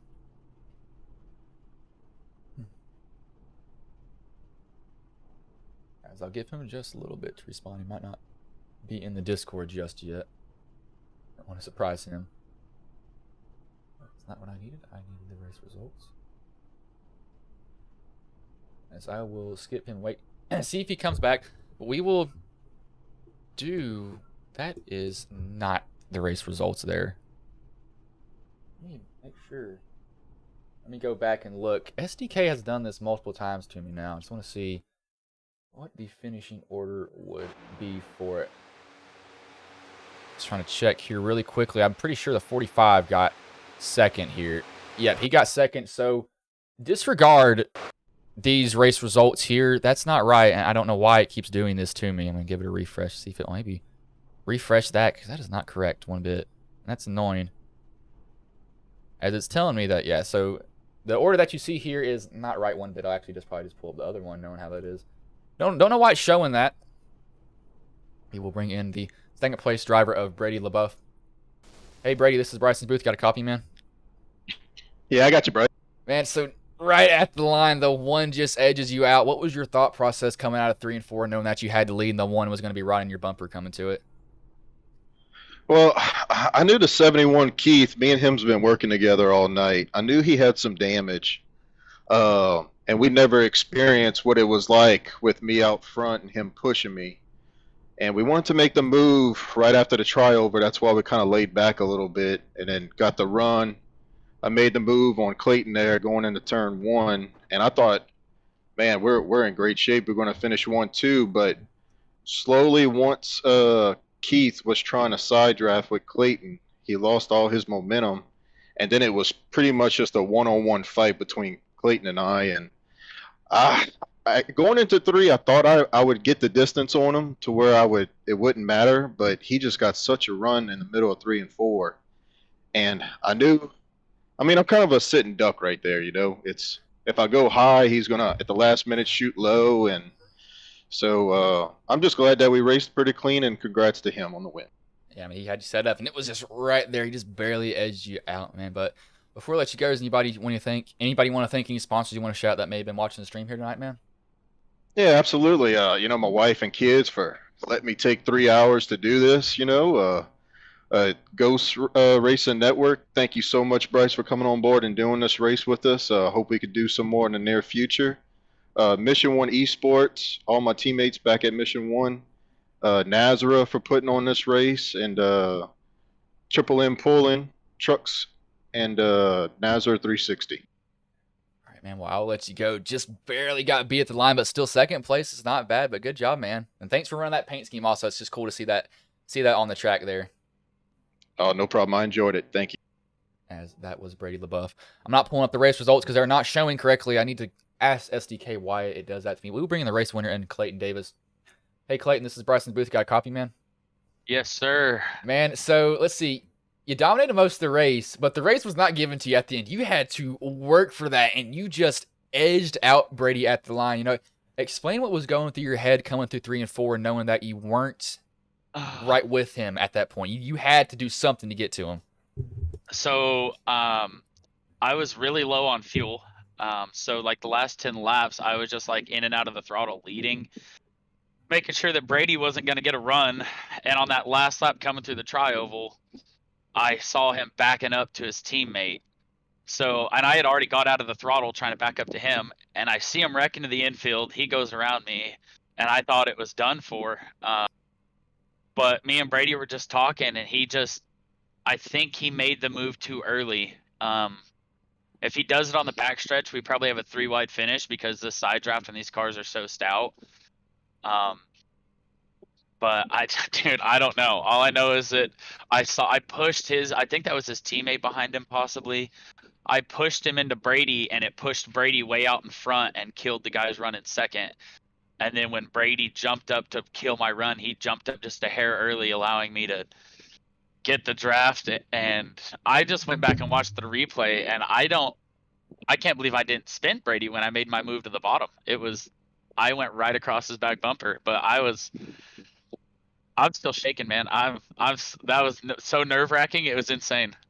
Yeah, man, you dominated. I knew you were going to be close on fuel. But I was like, man, is this man going to make it to the end? Then you had to go and pass those guys. I was like, there's no way. But I saw that run that you got, and I was like, yep, here he comes. And you just edged Brady out the line. But before I let you go, is anybody you want to thank, any sponsors you want to shout out that may have been watching the stream here tonight?